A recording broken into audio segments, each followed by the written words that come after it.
What's up, everybody? Welcome back to the KCM. We're getting into week number 5. Last week, absolutely fantastic, so we're very excited to be back casting for you again. Looks like we're going to be starting off with Sulky. Yes, he is in the lineup this week versus YSC. Let me bring up that full lineup so we can talk about it. And there it is. We got Sock, JYJ, and Rush for the Terran squad. Mini Best YSC Action Hero Sulky, looking like a fat lineup this week. Should be a banger. Yeah, Zerg and Protoss especially look particularly strong. Maybe Terran a little bit weaker with the Sock and JYJ picks. There are a couple of better guys out there, but still very strong players. And Rush is an amazingly solid Terran as well. I'm looking forward to this. This is the first time we've had like 2 A-teamers in the Protoss squad. It's usually just been like, you know, like one guy and 2 other slightly lower hitters. So I'm looking forward to seeing this series for sure. I wouldn't want to spoil anything from the ASL, and I certainly won't, but for the qualifiers, you guys who don't want to be spoiled for that, skip ahead right now. We had YSC qualify, as well as Rush and Sock, whereas JYJ didn't make it in. Everybody else here is in, and so the power levels are shifting a little bit. And wouldn't it be hilarious, Shun, if we had Protoss lose this week after bringing it back in the past 2 weeks with the kind of a subpar lineup, or what we would assume would be a subpar lineup? Yeah, I mean, it can happen. It definitely can happen. Pretty much everyone on this list is a really potential strong player in terms of what games they can put out there. Sark has been a little bit disappointing recently, managing to throw a couple of games. Would like to see him find some redemption this series. YSC also changing his ID back over to Hero again. YSC is his initials for his name, so maybe a little bit of identity crisis for him there. Hopefully he can find himself too. Yeah, we're just going to keep calling him YSC for now. These guys flip-flop a little bit too quick on their name choices, and we've got Queen back on his ID 0, his old ID from the Kespa era. I guess he's had a change of heart as well. So we're never quite sure what to call these guys, and they keep changing their names. It's not very good for their branding, but I don't think that they really think about that too much when they're making those choices. However, it is a big deal for us over here in the English community. Third base going to be coming up here for Sulky. YSC tries to put on a little pressure here, Shun.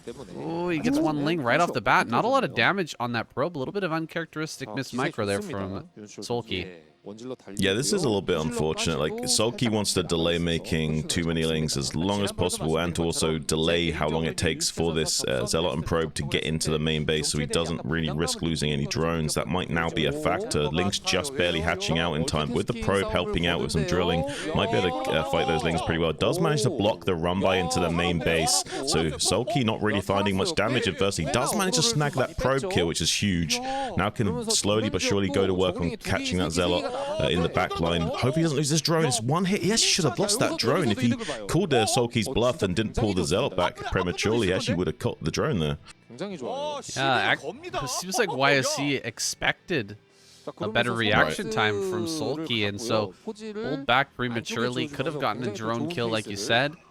Ends up losing that Zealot, only killing a few lings, but he's put on some pressure, and we've seen some cracks in Sulky's play here today. I gotta say, he has not been playing at the level that we expect in the KCM this season, or last season, really. Maybe he's slowly getting back into that form for this next upcoming ASL.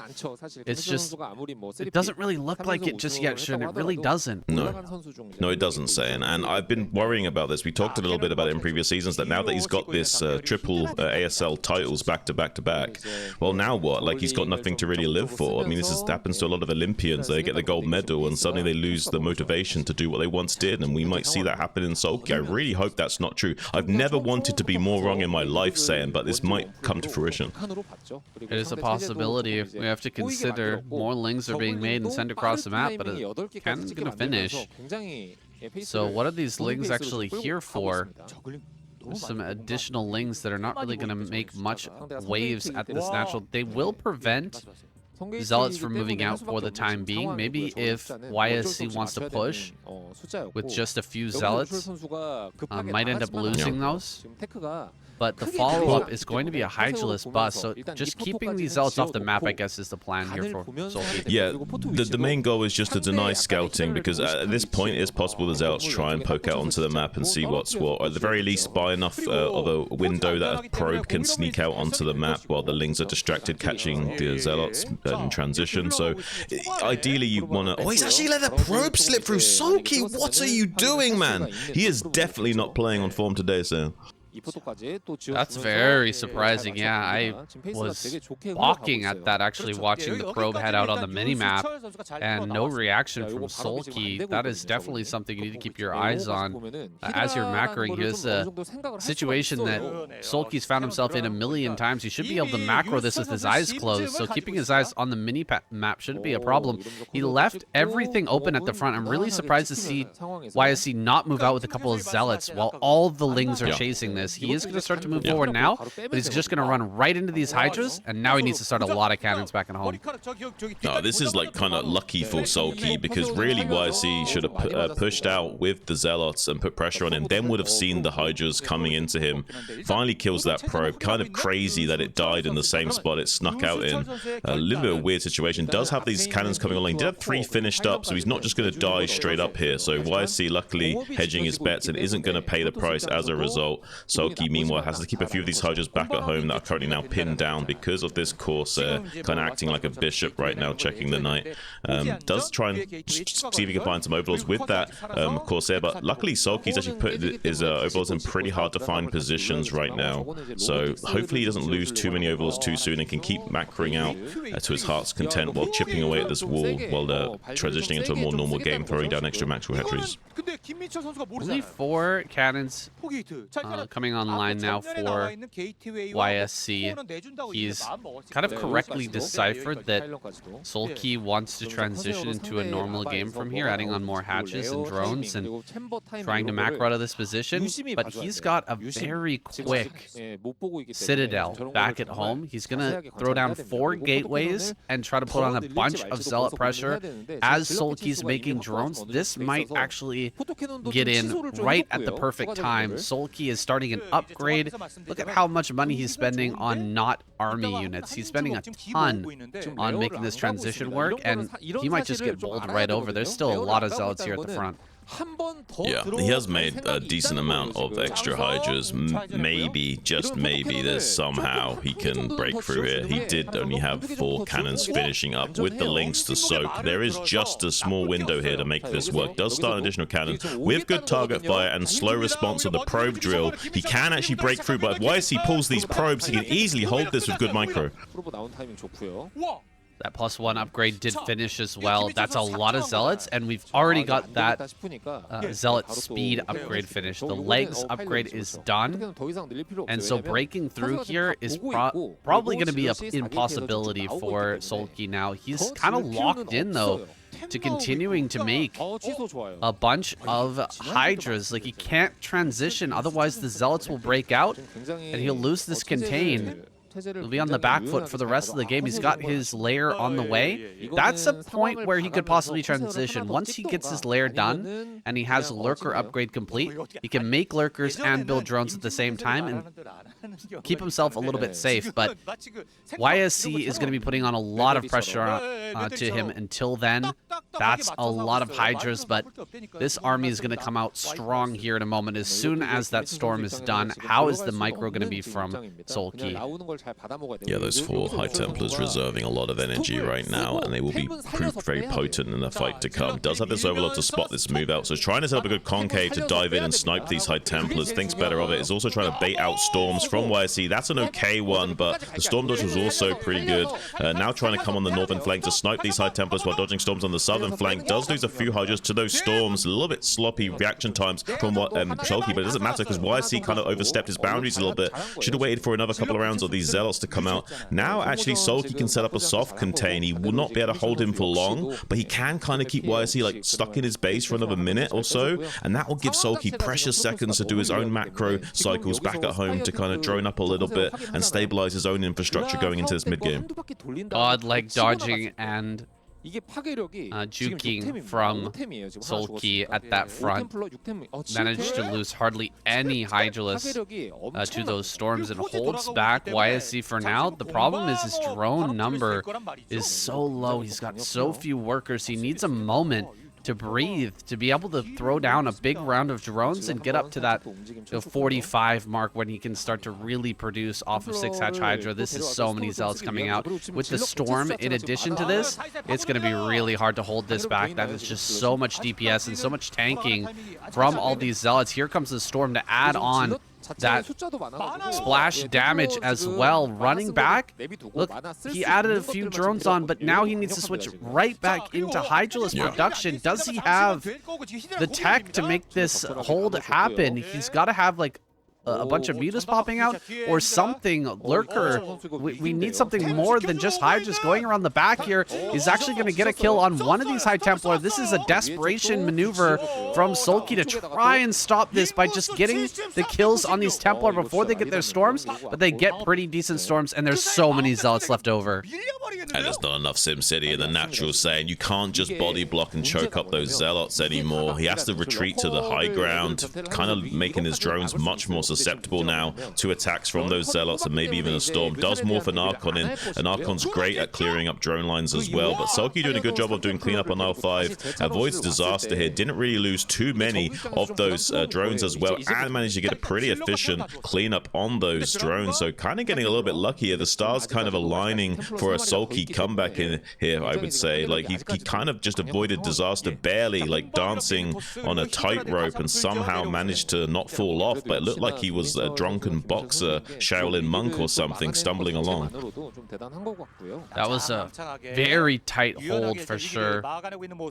Really hard to continuously dodge the storms and try to get those snipes as the Templar and Zealot army is pushing you up into your natural. He barely managed to hold on with a few well-placed Lurker eggs. He did end up losing a few drones, but I think he's still pretty okay. Now this push coming up, that storm on the bottom side is insane, dealing so much damage, and Zealot rally is coming behind this. Storms get thrown down on the front line. Zealots need to get out here in the front and start to tank some good target fire there onto a couple of those Dragoons, but that's still a pretty big army, and now that the Lurkers have been removed, the Zealot rally is going to dominate here, throwing down some sunken colonies at the front. There's the Zealot rally coming across the map. It's going to hit these Hydras from behind. A big storm lands there, and I think that Sulky has finally been broken. We're really, really close to falling apart here.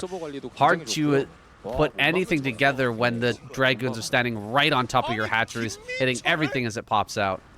Yeah, Sulky was desperately trying to whittle down the army and take the sting out of this Protoss force, but unfortunately he hasn't managed to kill enough of these Dragoons and Templars to avoid disaster. They kind of act like siege tanks laying siege to the Zerg, able to pick off your macro hatcheries and catch any units coming from rally because they can no longer meet up for flanks. GG finally called from Sulky, and YSC finally punching not only above his weight, but looks like he's grown a few inches or something, Sam.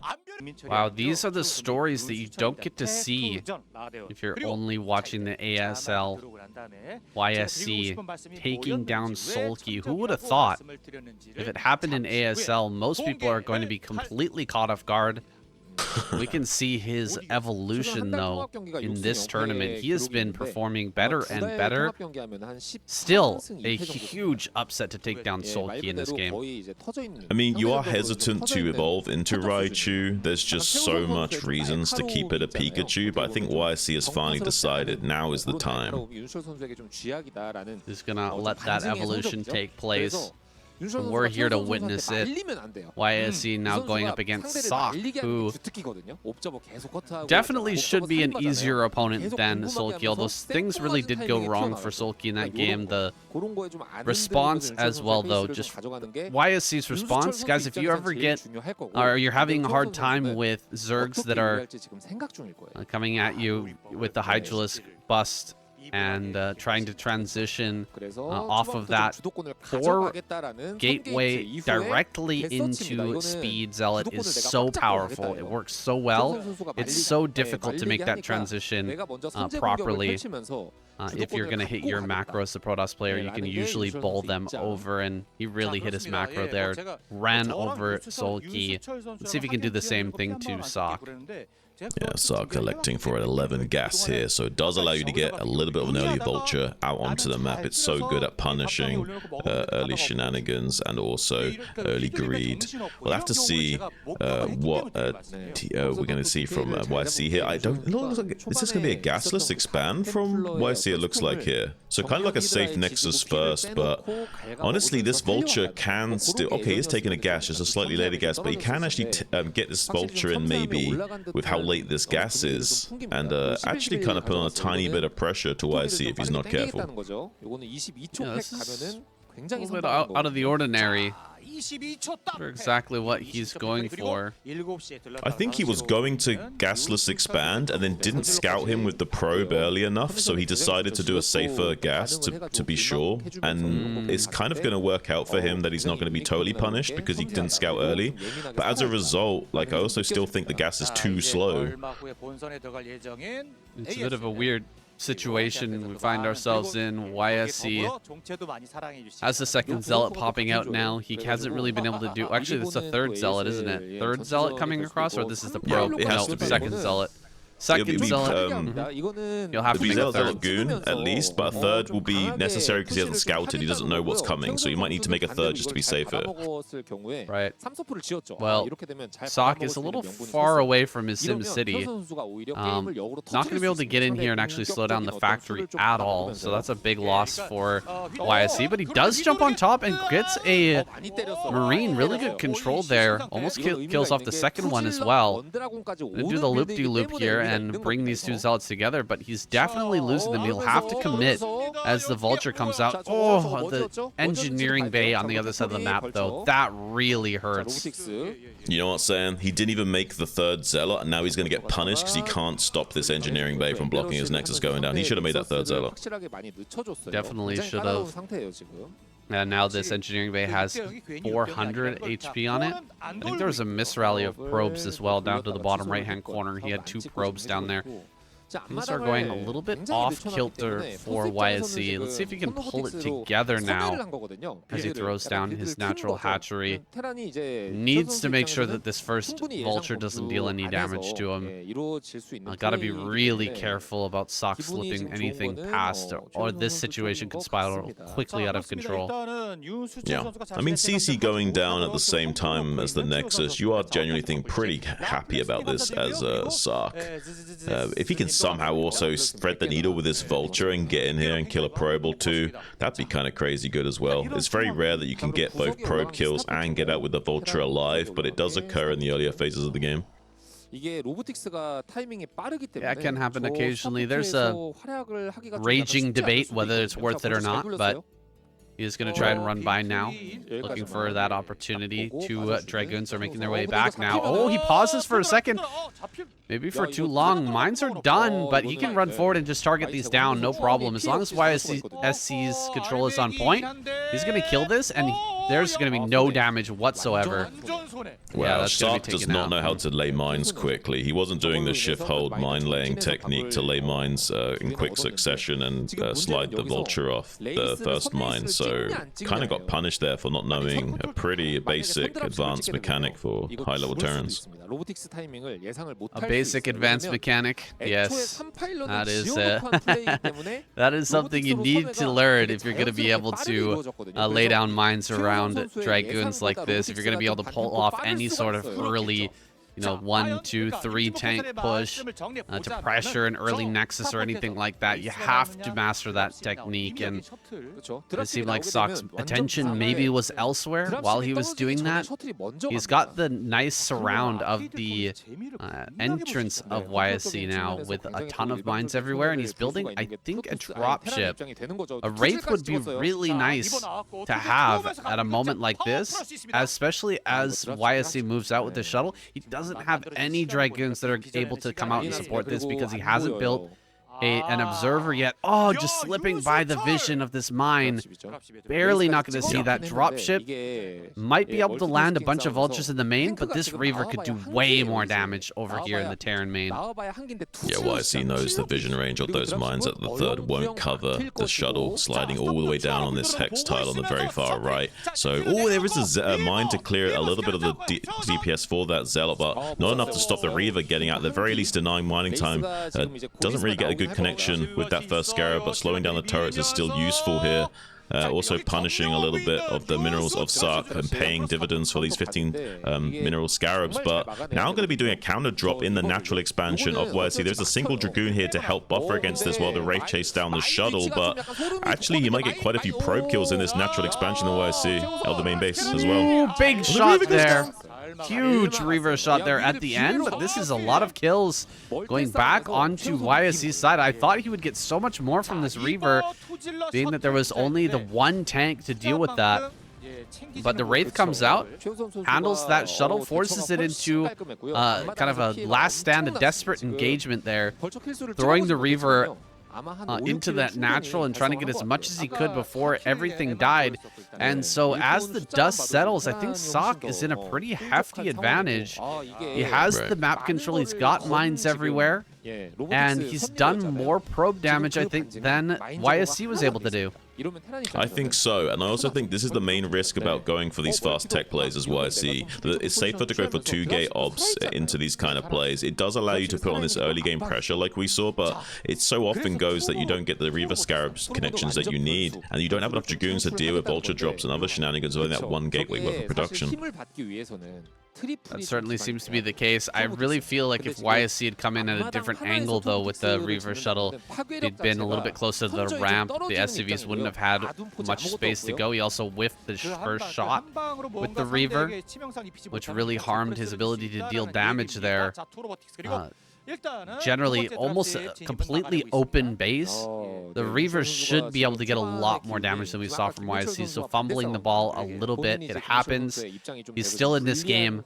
See if he can bring things back as he looks to take this next base. He's got to take it here soon, and he is going to be able to block the vultures. That's one thing I got to say for YSC so far. He has done a great job of blocking the vultures coming in, at least on the ground, if not in the air.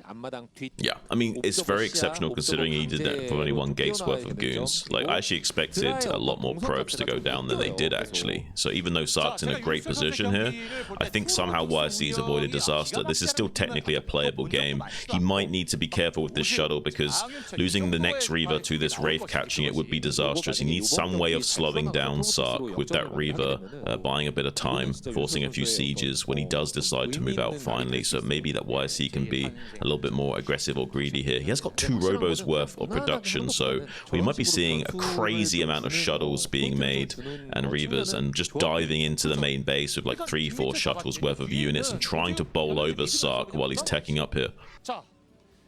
We've seen 2 Wraiths so far.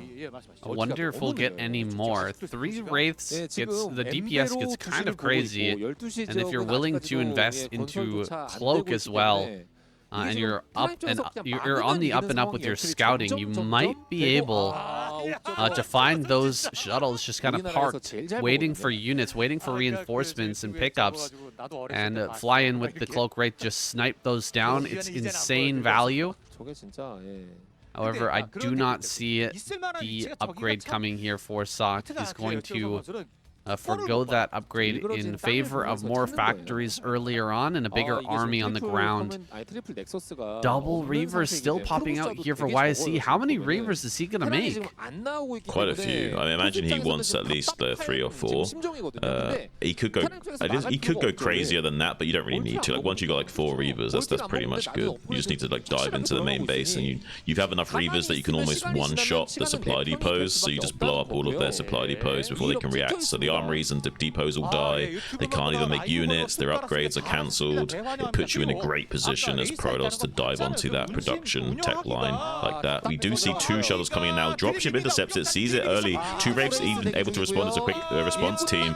Needs to get these SCVs out of here though. Reavers, look at this, going to be targeting the armory and the depots just like we were talking about. This could cripple the tech of SUC just a little bit here. He is targeting one of these Reavers though. I think he might just barely stop the armory dying. He does manage to save that armory. That's so huge. Wow, I can't believe he didn't target the armory. It was some good, decent damage there, killing off a lot of SCVs and also getting some kills on those supply depots. But man, he could have gotten so much more of an important snipe there had he gone after that all-important armory. And now this return drop dealing a bit of damage in this main base. YSC is actually on 1 base mining at the moment. It's pretty rough, the situation he finds himself in, but a return drop. Can he actually finish off what he started here with 2 more Reavers coming into the main? That's a huge, huge hit on all of those SCVs as they're returning, running away from this base. There are still a couple of Wraiths here clearing things out, so he should get the shuttle. I can't believe he didn't drop back into that corner once again and try to pick off the armories. Instead, he's just going to tap out. Too much probe damage from these drops. Wow. Oh my goodness. YSC falls apart. Good effort there from YSC, and he's really done his duty for the Protoss squad. Taking out Solkey is a massive accomplishment. We'll leave it up to Mini and Best to do the rest. Next up, we've got Sokka versus Hero. This should be a fun match. I've been loving Hero's play recently. Yeah, he actually did have a bit of an upset in the qualifiers. I don't know if I should talk about it. Should I talk about it? We can give a spoiler alert and then talk about it if you want. Alright, here's a little spoiler alert. Like, go la la la for like 10-20 seconds otherwise. Like, so this guy called BCM somehow is a killer of top Zergs and managed to take out Hero in the qualifiers. Hero still did okay in the other day of the qualifiers, but on the first particular day, this guy, who's an amateur player, by the way, not even an S rank on the ladder at the previous season's timing, so yeah, kind of crazy upset that even the best of the best can get taken out by amateur Terrans. That's how strong this race is. It's really the finickiness of Zerg, how quickly you can lose a Zerg. It's sometimes really shocking. Makes the Zerg players look very bad occasionally when you just topple over to some sort of cheese or something you just weren't expecting. You miss something moving out on the map, and you can just topple over insanely quick. But that is crazy that BCM managed to take out Hero. We had an amazing SOOP Duel series between Hero and Royal. If you guys want to check that out, absolutely fantastic series between those 2 best of 7. I won't spoil it for you, but it was a lot of fun, and it makes me just that much more excited to see Hero's performance in this game. Yeah, StarCraft's an exciting game in every respect, and it seems like there's always new stories around the corner and players falling in and out of fashion in terms of their skill level and their ability to perform. So stay tuned, guys, because things are going to get wild this ASL season, and Sane and I are super looking forward to bringing you some of the action on Starcraft TV and SOOP. Absolutely. We're going to be casting it live on SOOP, and then it's going to go up on the Starcast TV channel afterwards. But getting into this game, we've had a 11 or 12 hatch here from Hero. Nothing too out of the ordinary to get us started, as he's now going to go ahead and pump out a few Lings get out onto this map before taking his lair. He's spotted the front. He sees that Sock is just going directly into a 2-Rax play. 1-Rax fast expansion into a 2-Rax. He's not aware of the second Rax here, but you can probably decipher kind of what's going on. It could, of course, be a fast eBay, but as he sees the Marines rallying down from that natural or into that natural, he's going to be able to figure out exactly what's happening. Yeah, you can hide the additional Marines to fake out the Zerg player if you want, so you don't never know for sure, but you can kind of start to narrow down the possible range of play. He doesn't see the first barracks spinning right now, so he might be thinking this is engineering bay, even though it is 2-Rax. That's interesting. We saw a more lava-orientated lair timing from Hero, taking that around 302 to get an extra lava popped out when the lair finishes, resetting the cycle. So this is actually looking pretty optimal for Hero. If he can just not take any damage to this 2-Rax, it's going to come down to whether or not he can identify and deal with it as optimally as possible to not hinder his Mutalisk timing. We'll see if he throws down a third hatchery here or not. Bit of an idle drone there in the natural, kind of out of character for Hero. Should be catching onto that here pretty soon as the second gas comes up. We haven't really talked about the map too much just yet. What's the map name called again? Metropolis? Yes, Metropolis. That's the brand new map here that's going to be played in the ASL. So both players are not totally familiar with this map, but there's nothing too crazy in this matchup that's really going to change the way that this one functions. Yeah, scanning in the natural, going to identify the singular sunken coming online. He does have some speedlings, so you have to worry a little bit about the run-by potential. It does buy you a few extra precious seconds of time to defend, because the Terran's a little bit more cautious. He has got the wall plugged up with a SEV and 2 Marines. You can do that with Firebats, of course, but not having to produce Firebats and instead making more Marines would be optimal. So Sark elects to do that, just so he's got more punching power in this force in a few moments here when the Mutalisks show up. So the third hatchery goes down over in the bottom right. He's going to be taking that natural and looking to get that third gas online as soon as possible.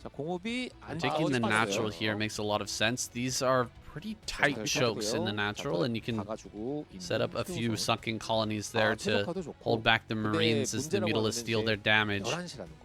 So far, quite a few turrets have been made, but it's a little bit difficult always on a new map to figure out what the optimal position is for these turrets. We'll see if Hero can find the right positioning to actually break this open, or has Sock practiced this enough? Well, he's not practiced it enough, because building a turret there means that your SCV can get stuck sometimes. Needs to be careful that he doesn't lose control over this production line. Only a single turret online. Needs to keep his bio here, protect this at all times right now while the second turret comes online. The bunker and the natural does help a lot, because then you can't just do ling stabs into the natural while the Mutas are buying time in the main base, pinning the Marines down. So Sark shouldn't take any critical damage here, so I think he's fine going forward. Yeah, that doesn't look like that really doesn't give him a lot of credit, having the SCV stuck there behind the turret. Feels like there may be some options here for Hero to dive in and pull this man apart, but right now he has to pay attention to the Marine forces that are moving out towards the middle of the map. He can't allow that group to make its way down to the bottom right. There's not enough defense there, and he's not ready to transition into lurkers just yet, but the Lings are going to come up from the bottom. He's going to distract these Marines as he dives in, picking off a few more. Not quite ready to actually dive fully onto this, though. I thought that was going to go better for Hero. It just seemed like he dove in a little bit haphazard. Only 3 of those Lings actually were hitting. One of them was kind of like bugged out for a few seconds. That didn't have optimal damage output and producing those Marine count quick enough, unfortunately. Does get quite a lot of these medics on the exit, though. That's a really great pickup from Hero. Reducing the amount of medics in the bio ball is so limiting on their ability to come out onto the map and actually challenge any of these bases. So I think Hero has kind of already weathered the storm now by shaving off not only that many Marines, but also limiting the potential of the healing power of those medics. He can't really come out onto the map anymore. And the factory is just finishing up. Starports are on the way. The transition is still quite far. And the Hydra Den has been done for a little bit, so he should be able to get lurkers out in time. He opens up that position to let the SCV free, but SCV doesn't value his freedom. He lets himself get picked off. He stays in his cage until his death. He was institutionalized. What did you expect? They made him into an animal, Sam. He's been broken in his cage. Evolution Chamber finishes up here. Is he gonna... What are we gonna see here from Hero? Getting an Evolution Chamber this early, and I didn't see a Queen's Nest. Did you see a Queen's Nest there? I did not. Are we going to see some sort of weird mass lurker play? It's possible. I mean, if you get the lurkers up into the natural expansion, they're pretty much dead without tanks. Even if you have got a radiate, you can't kill that many lurkers that quick enough once they start to contain you with like 5 or more lurkers. So... Well, there's the Queen's Nest at the third, so he's actually not going for that. I thought he was going for kind of like a bit of a gambit, trying to contain him. He saw how many Marines he was killing. Maybe he could somehow get this contained for free. But all the Marines actually going to get down here and get a few drone kills. Has to cancel the Lurker Morph to stop too many drones from falling, and that means there's now a timing to come down into the bottom right. Hero knows he needs to dog this Fireball at all costs right now, reducing the counts. There's no way that he can come and upset the bottom right with that Lurker timing being disrupted. Yeah, he's going to force this Marine Medic group back. It'll keep him alive for a little bit longer. The Hive is on the way. I guess he just wanted to get those Carapace upgrades rolling a little bit quicker along the curve. Usually you throw that down around the time that the Hive starts, but he got the Evolution Chamber there a little bit quickly. I think we're still angling towards an Ultralist late game, though. I don't think the plan is to go into Hydralist Defiler here for Hero. What do you think, Shin? I don't think so at the moment, based on the way the game's gone, especially with the lack of macro hatchery from the 2.5 early. I would imagine that's not going to be the case at the moment by what we see here. He needs to get like a Sunken or 2 up with these Lurkers. Like 2 Sunkens and 3 Lurkers is like the minimal threshold to not just let them bust in the natural expansion of Zerg in the mid to late game phases. But with how things have gone and how efficient Hero has been with this Mulus micro, he can probably get away with even less than that. He's really reduced his bio count by a lot, constantly picking off medics and Marines throughout this game. Now we've got some vessels coming out with the Irradiate. The mutas aren't going to be as useful, but maybe he can slide around the side here, start to shut down these command centers. That could be a really good way to distract the Terran player from just pressuring you at the front. Oh my gosh, he's going to run right on into these lurkers. The whole position play is not going to pay off, but this Mutalist run by is so good. This is slowing down SOC by a lot. There are a ton of lurkers here in the main and natural. I don't think SOC's going to be able to break through here, and he can't get this third base online either. Yeah, I think Hero's worried about a drop play here. He's got some lurkers on standby in the main base just in case this is a bit of a bait and switch, and there's also 2 drop ships that are on the way and managed to hide from the overlords. So he's a little bit concerned, but he has enough to both defend the natural and the main base. Oh, he gets a vessel snipe. That's huge. This is kind of crazy. Sark is in a little bit of trouble now, and the Mutalist is going to maybe gun down this other vessel. Oh, he doesn't quite get the first. He doesn't get it. A bit of miss micro there from Hero. Uncharacteristically, Sark going to be able to save this vessel now. This is actually a little bit of avoiding of disaster. I think if those Mutas sniped that vessel for free, I don't even know how Sark would have been able to start laying siege to him. Quite the slip up there from Hero, not to get that secondary vessel, but it came on the heels of the slip up from Sock, allowing his vessels to just fly right in and get easily sniped by some Scourge. Sock is going to have a really hard time pushing into any of these positions now with the lack of vessels and Defilers out on the map. I feel like Hero is really taking control here.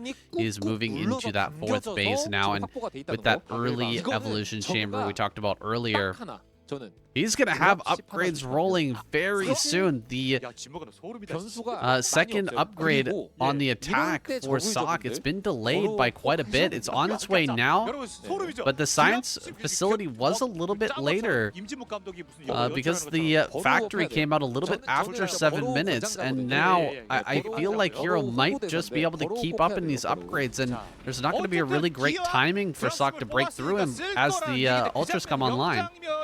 Yeah, I really don't see a window opening up for Sark here to lay siege, and he's even going to try and get an early plague. That's a very nice crisp plague timing from Hero. He hasn't been cutting his tech at all. Now able to put a lot of pressure onto Sark, who has to kind of keep his bow from being too deep, advanced towards the rally point, maybe having like a few units in front spread out a little bit to avoid big plagues just absolutely annihilating him. Has got a dropship gambit coming into the bottom right, but Hero's already ready. Parascourge, bunch of lings already just waiting in the wings to pounce on that. Ooh, there's a little bit of a dark spot in the top right hand corner. These drops might be able to get in and deal a huge amount of damage.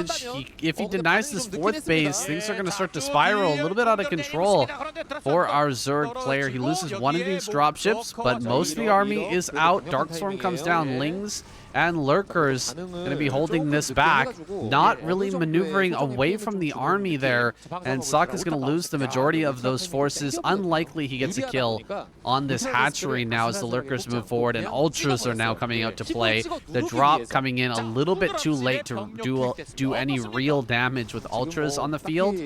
It's going to be an easy cleanup from here. Yeah, Sark just doesn't have that boxer level task switching to both make his Marines dance back from units and then snipe off the hatchery while he was macroing back at home and laying siege to the Zerg with irradiates and the natural onto those Ultralisks. So we'll be able to get this fourth gas online. That's 1,200 gas a minute. That's 6 Ultralisks that Hero is able to produce to start sending Sark's way soon.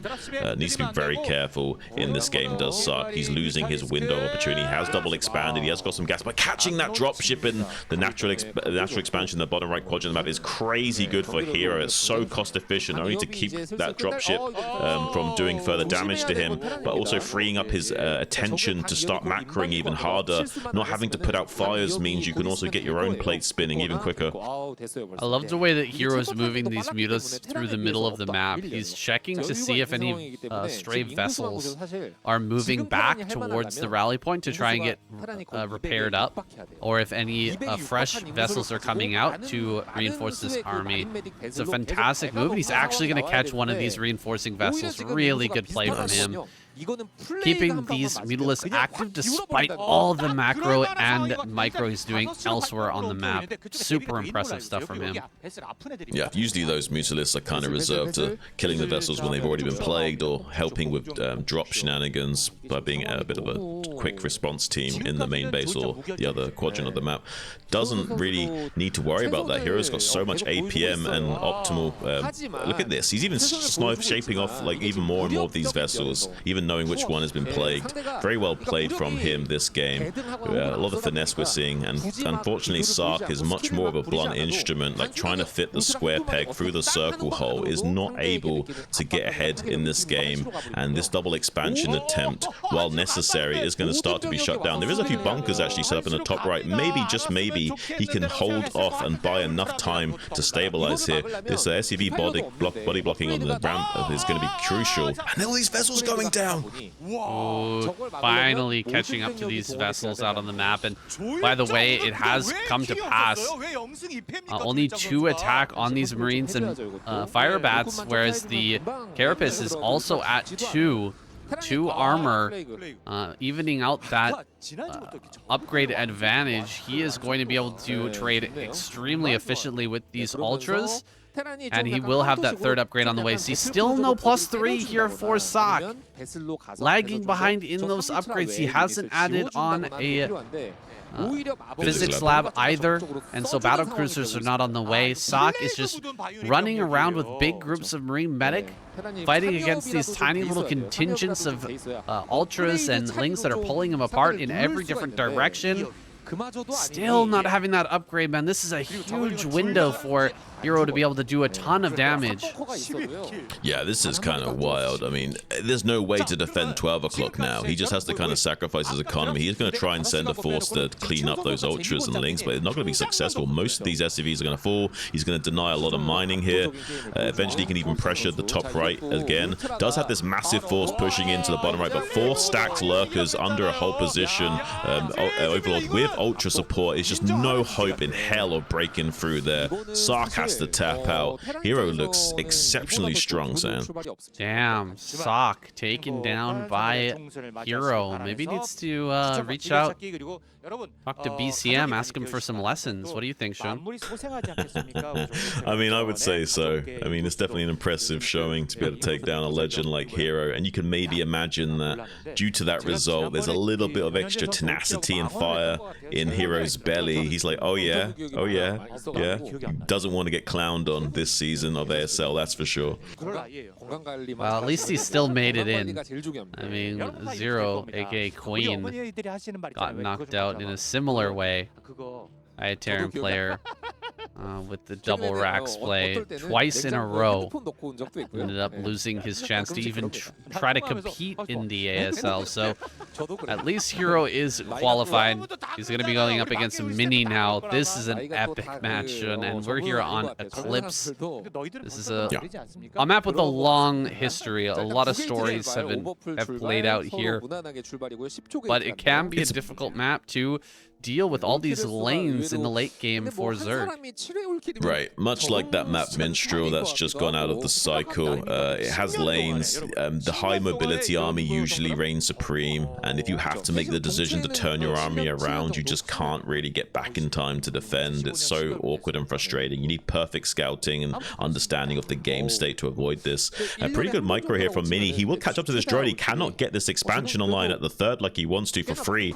Really good early game, but it does allow Hero to get the hatchery down in the natural. If Mini could somehow catch up to that drone and kill it, that'd be almost like crazy critical damage, but wasn't able to quite catch up to the drone of Hero. Good juking and jiving, kind of.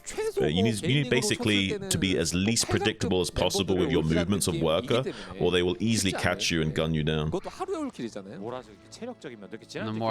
The more unpredictable you try to be, sometimes it makes you even more predictable.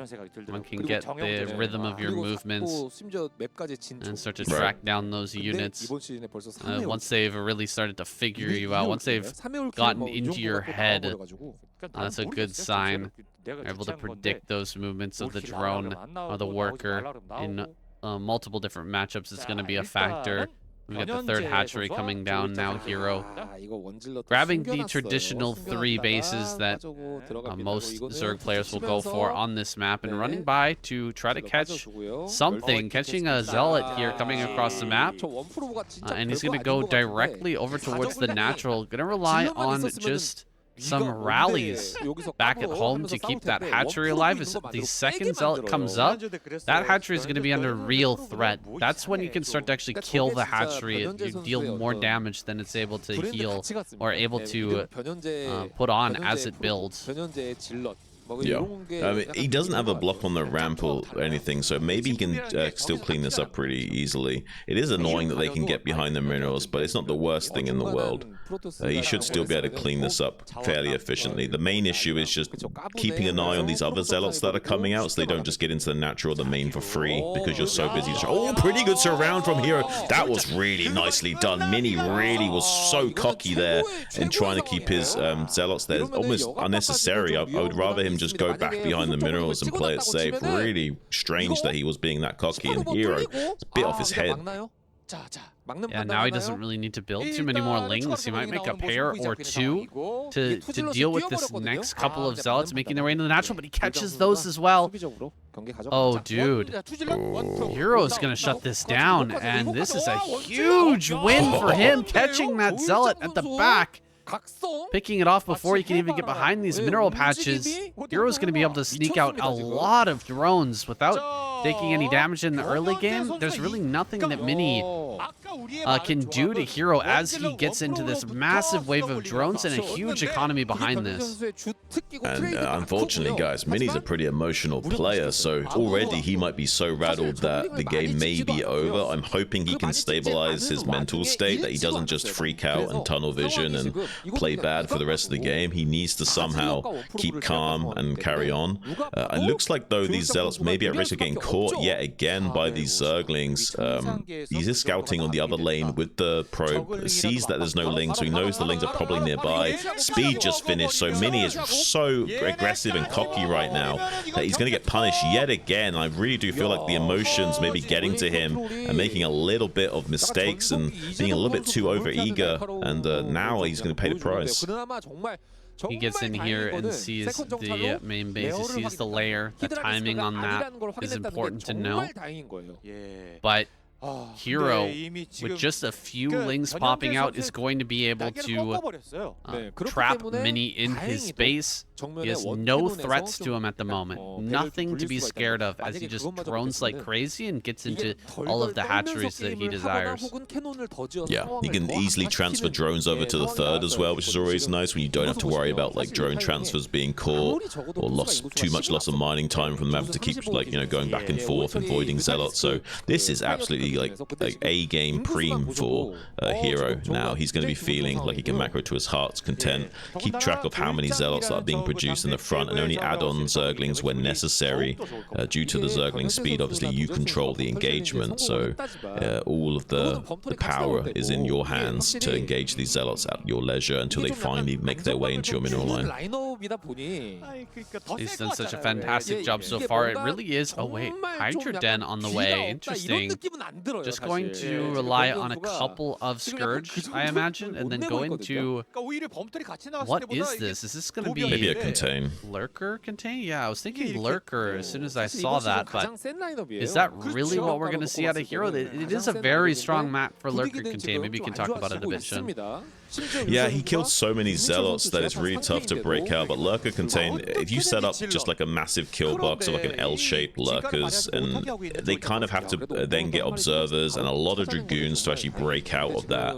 And when you're in a bad position like Mini is, you don't really find yourself in the ability to do that. So should be able to set up a contain for free if he does manage to trade off these Zealots as well. They don't even have +1 at 7 minutes, so these Lings should do a good job of cleaning these up still.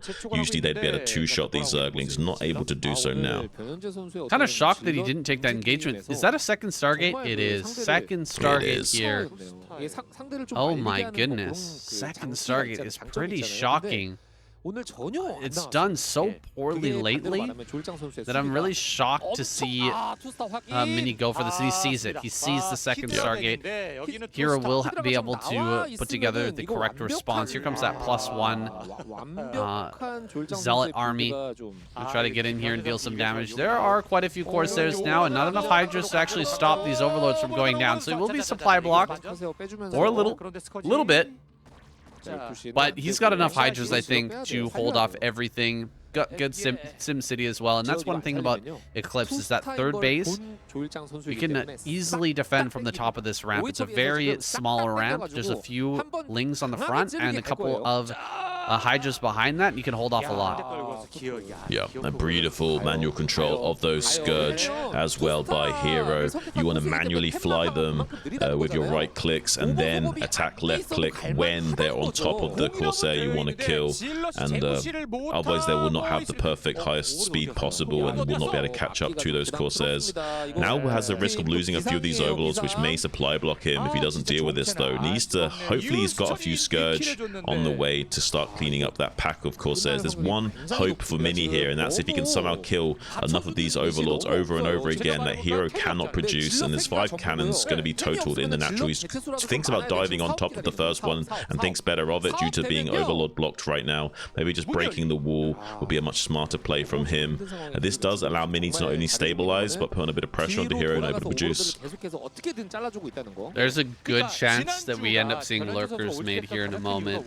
He's got to spend his money somewhere. Lurker upgrade is a great place to put that cash in a situation like this. A bunch of Overlords and Lurker upgrade on the way, and with the number of Zealots that have died so far, and the slowness of Templar, Dragoons, and any other gas units because of how much gas has been spent on Corsairs and these extra Stargates.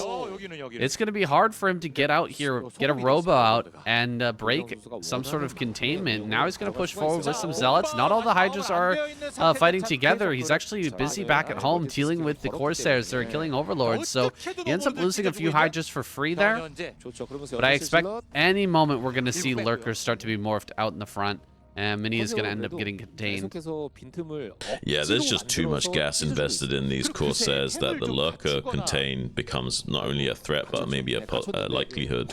And with not that much Storm to break out, you're kind of feeling a little bit crippled as Mini. He's so banked on killing Overlords with these Corsairs right now. If he doesn't manage to keep up some kind of pressure, and Hero can just macro to his heart's content, there's not really any way for him to shut down Hero, both in terms of crippling his economy or defending against his potential contain here that's coming up. That's a lot of Hydras. That is a lot of Hydras coming out. Managing to slip a DT on the map. At least he'll be able to potentially contest a base coming up in the top left. Also sending a probe down to bottom right.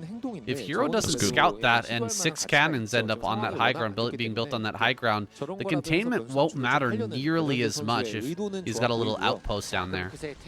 Yeah, that's actually really great from Mini. He's doing everything that he needs to come back in this game. Hero is on the hunt for that DT, though Mini has been smart enough to hide that at that 4th base location. Maybe it can deny the 4th going up, even if it can't get in here to the 3rd. Oh, he's going to find the drone. He gets it. Big kill there, slowing down that 4th base and drawing all of Hero's army over here to the left-hand side. At the same time, taking this base in the bottom right and pushing forward. Here comes some Scourge, going to scout this base, I think, just now. Does see it, the cannons going up on high ground, but can't even rotate from top left all the way down to this bottom right to stop the base before cannons finish? I don't think so. Yeah, it might not be possible. This is one of the issues with this map. It's just so hard to get your army from one lane to another.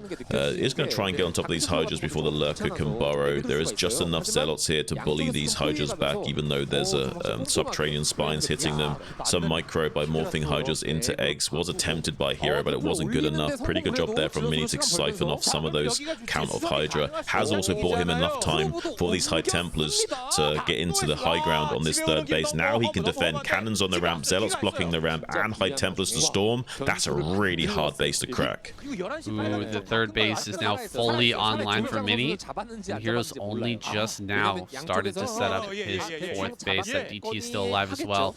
Could come in for some more harassment here soon. Meanwhile, a bunch of Zealots getting on top of these right-clicked Hydras.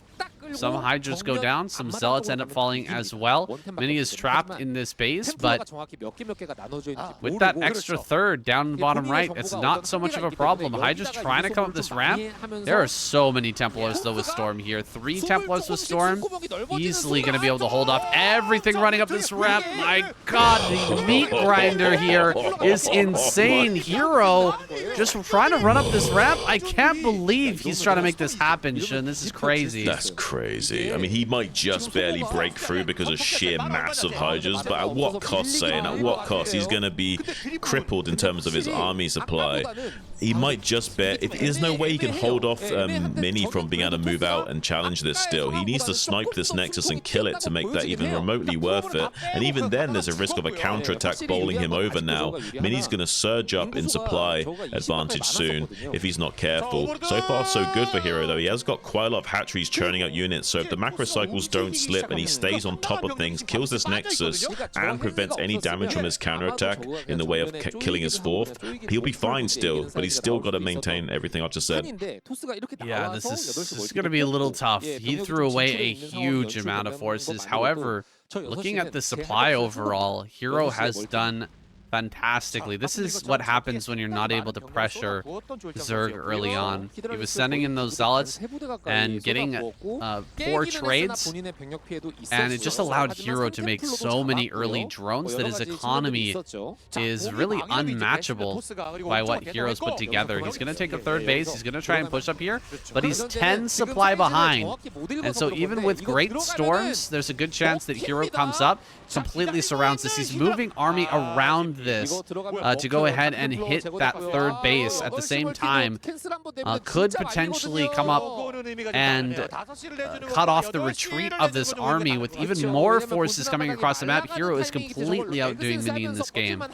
With great storms comes great responsibility, saying he needs to also not just throw them out onto storm dodging Hydras and getting the best connections possible. And when he's this far behind in supply, they have to be perfect storms, and he's not been able to find them, unfortunately. Good job from Hero, fighting on two fronts now with the high ground control and coming in from the pincer from the right. We'll be able to not only deny this third, but clear up the Dragoon count pretty easily here. It's not about winning the fights, it's about sniping High Templars, sniping Dragoons, and preventing them ever reaching a critical mass to overwhelm you later on. And now there's a 30 supply advantage for Hero, so he's basically been able to maintain control over this game state the entire time, even though there was a tiny window where maybe Mini could have started to come back. He wasn't able to find it. I'm still kind of shocked about Hero breaking into bottom right and how much he threw away to make that happen. Turns out it was still worth it that his lead was that good, that his position was that good, his macro so strong in this game. He's going to try and come up this ramp now. I'm not sure if that's going to be advisable. Pretty kind of lazy storm there. Missing a lot of those Hydras, and there are so many forces down here to deal with. Is he just gonna run directly up this ramp? A big storm right there. It's so many lurkers, but it just doesn't even matter. He's got so much stuff. He breaks up the ramp regardless. Hero takes down Mini. The guy who carried Protoss through the last couple of weeks has now been taken down. Only Best remains. And Hero will go on to face JYJ or Rush. That's coming up next. Love to see Hero doing well. This guy, someone who absolutely deserves a victory in the ASL at some point. I don't know if it'll be this season, though, Shun. There are so many good names this season. So many good players I could name that have an opportunity or are in the running for that ASL title. It's kind of a scary season overall. I think this is probably the season that Sulky is most likely to get dethroned in. I think so. I think that's a very astute observation, saying, and there is a few StarCraft 2 guys in there, has some wild cards making it spicy. I think we're going to have a very interesting ASL, and I think there's going to be some very intriguing narratives as the season develops, because there's just so many crazy interesting players in there, and such a balanced lineup, like 9 Protoss, 10 Terran, and 9 Zerg, so very balanced list of players as well. I always get these comments on my YouTube videos about this race is imbalanced or that race is too strong based on ASL finals results, but if you look at these rosters and how closely balanced they are, I think that really tells a better story than just who wins a season, because there's always those outliers, right? Yeah. But looking at the overall landscape, I think we find ourselves in a very balanced situation between all 3 races. Yeah, I agree. And we're going to see a 2.5 hatch here from Hero, allowing him to have a little bit more lava available to him to macro up. And you expect that on a map like Polestar. It's probably the biggest. Oh, catching that SCV is nuts. Really lucky that he managed to line up the links popping down the ramp with that SCV showing up. Rush should have been on top of things more, wasn't paying attention in that moment and caught him off guard, and 2 volleys from those lings will easily chew down enough of that HP of the SCV that it can't any longer escape due to the acceleration time of its speed. So this is looking really good for Hero already, not only shaving off a worker but denying scouting information. There's no way that Rush can now depend that it's going to be a 2.5 hatch, like, even though it is going to be a macro play from Hero. He's worried that there could be some early aggression. Well, with the wall-in being what it is, I think Rush is still going to feel okay. This SCV making its way out onto the map as well is going to provide that much-needed scouting information. And you can see as he gets in here to the natural, Rush is feeling confident at least to move out and try and snipe a Ling. He almost gets one. And he's going to keep moving forward here. He should be turning around, though, shortly. as the map is still a big, scary place for a Terran player in this initial stage of development. He has thrown down a second Rax in his main base. His Lings are going to run by, and 2 Marines here is all he has in the natural. That's a very good position, though. Really good control there to pull those Marines back and get into such a spot that the Lings are not able to trade efficiently. Hero just has to run away and bide his time, get some Lings out, or get a sunken colony down at this natural. Yeah, as I was saying earlier before I was rudely interrupted by Hero playing so good, this map is basically the best macro map we've had since Radiant. So we'll probably see a much more macro-orientated builds from most players on this map, unless it is going to be a cheesy play and pretending to be more standard to kind of catch each other off guard with that. But the optimal play is going to be standard. And these naked Marines could do a lot of damage with the Lings chasing the SCV.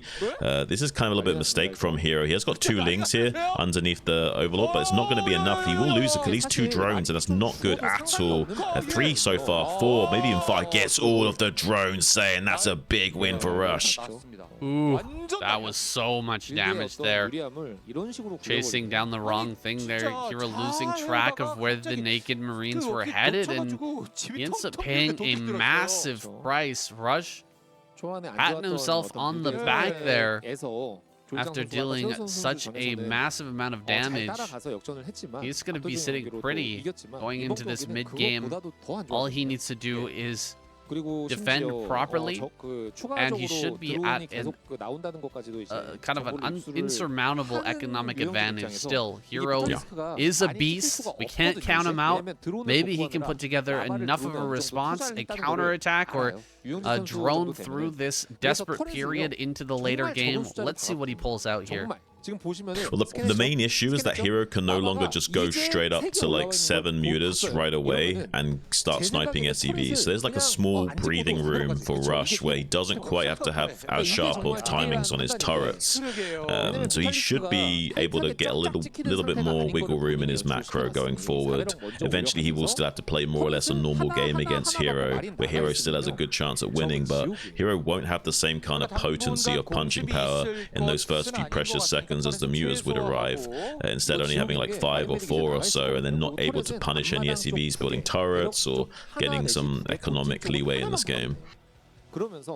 For sure. He's got a little bit of a breathing room here. It seems that Hero has decided to add some more drones before getting into the Mutalisk, and so is arriving a full 30 seconds late. I was thinking the possibility was there that Hero could have just abandoned the hope of getting a full-on economic game going and just gone directly into a bunch of mutas and kept his economy really low. But he's actually getting in here, even with the low number of mutas he's managed to put together initially. He's picked off a surprising number of SCVs by running by into the main with those Lings and comboing them with the 5 mutas he's put together. Like you said, not getting that full 7 to get the one-shots going, but the Lings running in actually added on to that DPS and made this dive worth it. Really good control there from Hero, making up some of that deficit. Yeah, I'm getting some chills saying that was like championship way of thinking. Like he knows he can't get the prerequisite of 7, so he goes for a little Zergling hit squad as well to support those 5, and it actually pays off a lot here against Rush. The supplies look pretty tidy as well for Hero, not falling too far behind the curve of the game. 3rd going up in the bottom right as well. If he can keep shaving off this Bioforce and not allowing a critical mass of Bio to be reached for Rush, he's going to be feeling so happy about this game.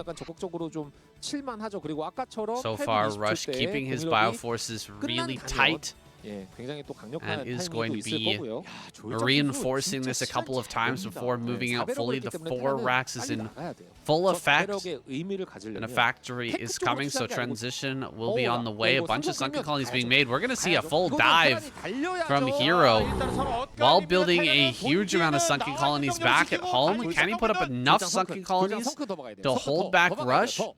While these mutas deal their damage, he's diving back into this natural. Once again, he's killed almost all the the turrets. He's going after that last one. Sunkens haven't started. Those sunken colonies need to start right now. He cannot delay any further. Yeah, he was waiting till the last possible second. Overlords were tracking the bio in the center of the board, making sure they were actually heading to the natural, and it's got the timing kind of identified. If he stims, though, he might be able to catch the Sunkens just before they morph, but not quite. He had to stim while running all the way to the natural to get there in time, and didn't actually pull that trigger, so Hero had the timing mapped out pretty perfectly to finish up right as they arrived. Still, though, there's a chance of breaking through with target fire, because there's so many medics healing. It's not enough help from the mutas yet. They finally show up, and now he should be able to gun down this Bioforce, and just barely bought enough time to sandbag these bio units with these Sunkens that Hero now should be able to not only clean up, but be in a very commanding position. Wow, this is fantastic decision-making out of Hero, pulling back those mutas at the perfect time, getting just as much damage as he could without allowing Rush to break through his natural and deal damage back to him. He's lost the sunken colonies, but those sunken colonies did their job. They did what they were meant to do, and they're no longer needed here. The mutas are now across the map, dealing more damage in the SCV line. I think Hero's given himself a really good chance, probably the best chance possible to make this game into a win after such a difficult opener. Yeah, this is really exceptional play from Hero to go from such an early deficit. That was 5 drones going down early to Rush. I mean, that's usually game-ending damage for most Zergs. It's considered critical. So the fact that he's come back into this game in such a strong way makes me feel so confident about his ASL run potential. Finally, I think this man may get the mantle that he deserves, and it's been stolen from him so many times. Doing a cleanup with his Mutaling as well. Very Solkier style. The Valkyrie, though, going to be making the trades a little bit less in his favor. Has to evacuate. Now Rush has a little bit more potential and breathing room to come out onto the map. Valkyries does basically increase your timers by at least a factor of a minute, so that you can put more pressure onto the Zerg before Defiler timing is finished up and ready. Definitely doesn't help you against Lurker. However, Hero doesn't seem like he has Lurker ready yet. In fact, he's so far away from Lurker, he's going to start throwing down sunken colonies at that bottom right. Those sunkens don't really cover the hatchery. It's a position where you're not going to be able to save yourself with sunken colonies generally. And so this is real desperation mode for Hero. Throwing down 3 sunkens at bottom right? Crazy. Absolutely crazy. And it may just lead to a victory here for Rush. Hydra is out, but there's no chance he's going to have a Lurker on that high ground. He must have misstepped accidentally. Oh no, there's a Lurker egg being made there now. He does have a Lurker egg on the way, and he is going to be able to push this back. I can't believe Rush isn't going to go around this hatchery and just start hitting it from the bottom side, but Lurkers are now done, and so he will fall back, regroup, and get ready for the next stage of his plan. He's worried about not being able to execute that appropriately, and then getting counterattacked like this after the bio balls dealt with from the Lurkers hatching. Does actually catch the Valkyries in transition right now. This is actually pretty good for Hero, siphoning these off for pretty much not for free. He took a lot of HP damage, but honestly that's about as cost efficient as you can kill those Valkyries without just losing a lot of Scourge for it. They did end up connecting with some Scourge on the first Valkyrie, really reducing the overall DPS from that Valkyrie. Number 3 is the count where it gets super scary, where you can just lose your entire Mutalist flock to just one big volley or 2 big volleys. So getting rid of that first one allows him to just straight up fight the remainder of the Valkyries, and now he's removed that anti-air threat, and he's set up his defenses back at home. Hero can macro into a 4th hatchery and look to take this game late, as he did versus Sock. Wait, did I get that wrong? Did he play against Sock? I think he did. I don't know right now. I'm not sure. Well, we both have the memories of hamsters. It is what it is, boys. We've got Hero here macroing his way into the late game. He's got his double upgrades rolling, not quite as fast as he did against SOC earlier. Yeah, I remember now. He had that very quick evolution chamber, and he managed to get ahead of those upgrades. I don't think that's going to be the case here against Rush, though. Oh, yes, I know what game you're talking about. No, yeah, he got absolutely devastated. He did not have... I think he was even, like, behind the curve of the carapace, so not only was he behind in terms of not being ahead, he was not even... He's having to play catch-up as well, so that you don't want to be in that place as Terran. You always need to be ahead about at least 30 seconds. There's an attack timing where you can come in and pressure the Zerg before their upgrades come online, and for the Zerg you want to hit the Terran as soon as yours come online, so that there's as much of a window as possible before their next upgrade finishes. Hero, though, he's looking very masterclass so far. Like, he's very composed and is recovering games that I don't think any other Zerg besides maybe Soulkey in the past would be able to recover from. He's making it look easy, like a jazz musician right now. Well, if you think this is impressive, you gotta go and watch him versus Royal in his SOOP Duel Series games. He brought back some things that really should never be possible. I won't say anything more, but you absolutely have to go and watch that. It was so insane. I think my jaw was on the floor for most of that game. Now, we're going to have to retreat back up onto the high ground. Hero, he doesn't have the muscle just yet to push down here. He tried to make it work with the Defiler and a couple of Lurkers, but too many Irradiates coming out here. Hasn't managed to pick off any vessels just yet, so Rush is actually going to be able to deny that for now. Also sending over some Marines to this third base, making sure that that is properly secured. Another mistake that SOC made that Rush is going to avoid in this game. Keeping these metas very active, though, getting value out of them that most players would never. Hero displaying some really good control with his mutas and excellent tactical gameplay as he moves forward to take a different fourth base. He's actually going to try and take this fourth over at center left. I don't know if Rush is going to catch on to this too quickly. Yeah, maybe not. And he's only on 1-1 upgrade still, so not really having the punching power that he should with this army at 15 minutes 30. Maybe a little bit slow in those upgrades, hoping for some early game success and not able to find it. Now is no real way of stopping Hero from taking this fourth base position down here in the bottom right. Has got enough forces to kind of push out and plague and swarm whatever to his heart's content, so there should be no way of Rush breaking through there unless there's a mistake from Hero where there's a Defiler gets irradiated and it's not replaced. As long as Hero dots his I's and crosses his T's, he should more or less go undeterred and getting that fourth base online in the bottom right. Oh, there's a round of Firebats coming, so now he can push under the swarm if there wasn't too many Lurkers, especially with D-Matrix on those bats, can still break through these tight positions that seem immortal, but I don't think that Rush is going to have enough forces to achieve that still. Well, the thing is, when you're this low on Lurkers and you've been constantly irradiated over and over again, it's so tempting to stack your Lurkers up so that they can't all be irradiated at the same time. And when you end up stacking up your Lurkers, then Firebat with D-Matrix can actually kill all the Lurkers in the stack at the same time. It's so powerful, and it might end up coming to fruition here. Rush is keeping those Firebats out of range of vision. He's hiding them for the time being. He's not got a lot of energy on these vessels, but he's going to hit that 100 here pretty soon. He just needs to wait a little bit longer. Another irradiate or another plague goes down, and that vessel is going to go ahead and find the irradiate here. No response from Hero. He hasn't been very good about picking off these vessels so far. Every time they've come forward, hasn't really been challenged. +2/+2 is done. He's behind +1/+1. There it is. That's what you want to see as a Terran player. You want to stay ahead in those upgrades, and you really should be able to.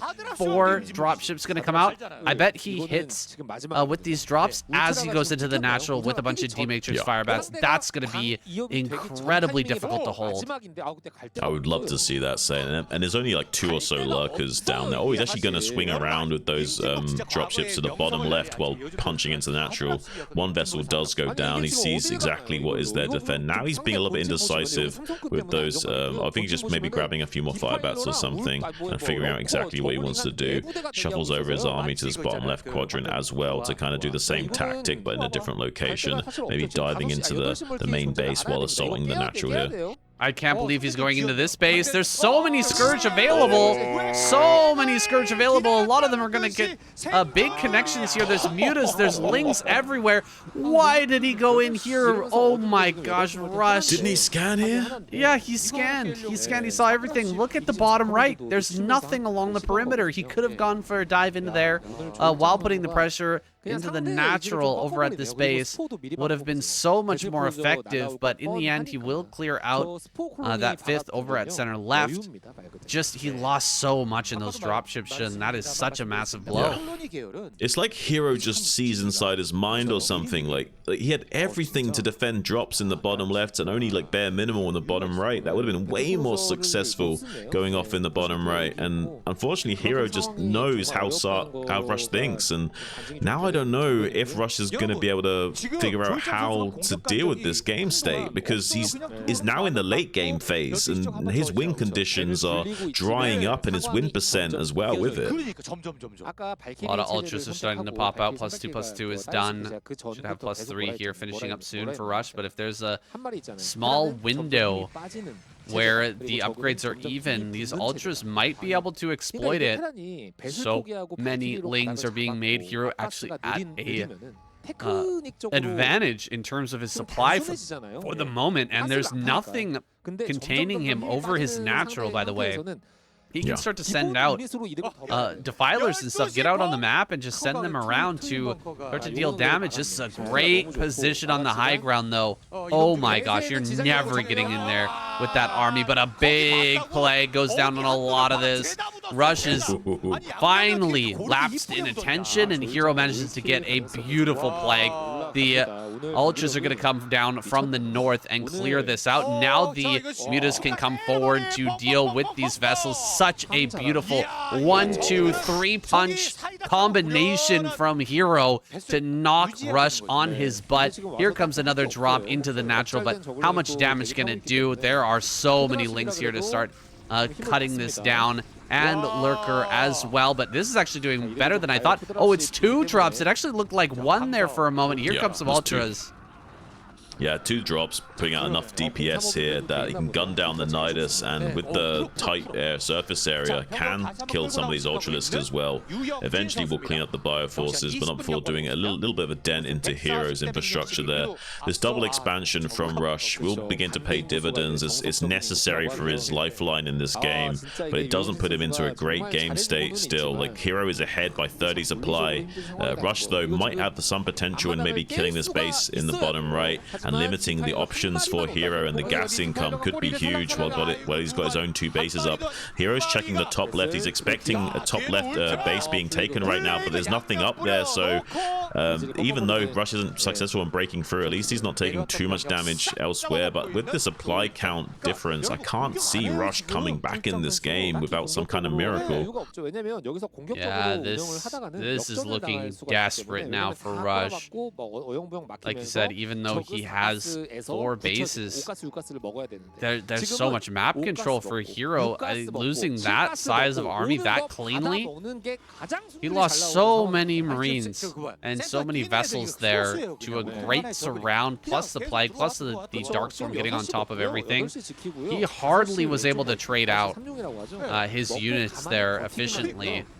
And so Hero, his supply lead grows exponentially. He gets his 4th gas online, or 5th gas online, excuse me. As his next upgrade finishes, I think Hero's going to prepare an inevitable army that will just crush through whatever Rush has remaining. He's actually taking a fight right now, and Rush is sending in some forces to hit this 5th base. He might actually get that. Shocking that this was not picked up on by Hero, and he's going to get it. Oh my goodness, he gets that base. That's such a big moment. Yeah, that's pretty big deal. If he can somehow kill this other hatchery in the bottom right, that puts Hero back on 3 gases, which will be a couple will be depleted soon. That's actually a pretty big news for Rush. That gives him a much more fighting chance in this game if he can somehow kill this hatchery. But so far, Hero doing a good job of rallying enough units over to this location that he can't quite break through deep enough to kill that hatchery. Some of these vessels are getting sniped by Scourge as well. Hero doing a good job of targeting the low HP vessels to make sure that the vessels are actually dying. Cleaning up those vessels and keeping them in a low enough count does basically reduce the main fighting force of the Terran player. The Marines are more like supporting units, and the vessels become your main fighting force at certain phases of the game. The irradiates are just that important. And where is that 80 supply? Where's like there's like 90 supply missing from Hero's army? Where is all that stuff? I see 2 ultras on the screen. Drones. Yeah, he must have like 70 drones and a lot of army that's not even here, just like anti-drop defense, just chilling back at home. I feel like there's a huge, massive white in the bottom left. Do you see all of that stuff kind of clustered around the hatchery? Is there like a 100 or 50 supply army sitting down in that base just not doing anything? It's finally gonna come out here, and GG is called. Rush taps out, and Hero continues his rampage. Oh, he is impressing me so much right now. This is just this is a next level of Hero that we've yet to see. The final hope here for Protoss. Best spawning over in the center right. We've got Hero down in the bottom left. Apologize for our lack of memory there in the last cast, but you got to forgive us. So many games we're casting lately, and we're going to be casting a lot more coming up here. That being said, I should mention, Chun is going to be hopping on the SDS tomorrow. We're going to be casting together as a thank you, a reward for all of you there who supported that stream. We're going to be casting Solkey versus Snow, a best of 7 for $500. That's going to be so much fun, Shun. Yeah, it's going to be a lot of fun, Sane. And thank you guys so much for your support. We would like to see that continued, and we will be happy to keep bringing you more and more great content over the weeks, months, and years to come. I can't even imagine how much StarCraft we're going to end up casting, but I'm all for it, Sam. I mean, the list, yeah, it just keeps getting longer and longer. We've got ASL, we've got the SCSL International, the SOOP Series, and KCM. So far, guys, that's what we've got. But we're super happy to have this opportunity and to watch some of these great games like this one we're getting into right now. Best. We'll be throwing down a gateway first. Oh, that's another thing. The voice. Gotta learn how to control that voice. And starting to lose it. You've been doing a lot, buddy. You've been doing a lot. Yeah, you gotta take a little rest here. Let me talk for a few seconds. You'll be all right. I don't know, man. Like, I really do want Hero to win this season of ASL. Like, I'm not even going to try and hide my bias during this ASL. I'm just going to come out and say I want that guy to win because he deserves it. He's always come short by very slight hairs of factors, and you know, only just barely losing out his series in like mirror matchups like against Solkey and what have you. So been a long time coming for this guy to finally get his title. He definitely does deserve it. He's playing at a really high level right now. Whether or not he can actually make that happen is another matter. I mean, Solkey might not be playing the best. Flash is still not around. There is still hope for him to secure that title, I would say. Oh, absolutely. I completely agree with you. Hero has brought us so many great games over the years, and I really feel like we're seeing a level of Hero that we just haven't had thus far. There's something different about this guy right now. And I hope he can continue that vibe into the ASL. He's been there so many times before. It's not really going to be a nerves thing. It's just a bit of luck and being in the right place at the right time, getting the right matchups. you know, having the right mentality on the day, you know, getting into his zone, getting into his flow state at the exact right time. It's so much about that mental aspect in Brood War. Yeah, I mean, it's pretty much comfortable on stage for these usual line of suspects. It's mainly the nerves in terms of the mental game and handling each individual series. In terms of how calm you are up on stage, as long as they've been at the event enough times, the pro gamers have talked about it a lot. They're pretty comfortable with it. It's only these newer guys that haven't really had a run in the ASL before that maybe might, you know, crumble under pressure because they're just not used to being up on stage. But for anyone else, it all comes down to that mental game. Absolutely, and it is such a poker game. Starcraft at the highest level. If your bluffs end up not working out, make a couple of mistakes. I've seen Hero do some wild things too. You know, he takes some crazy risks, which is the sign of a championship level player. Sometimes you gotta throw out those risky plays.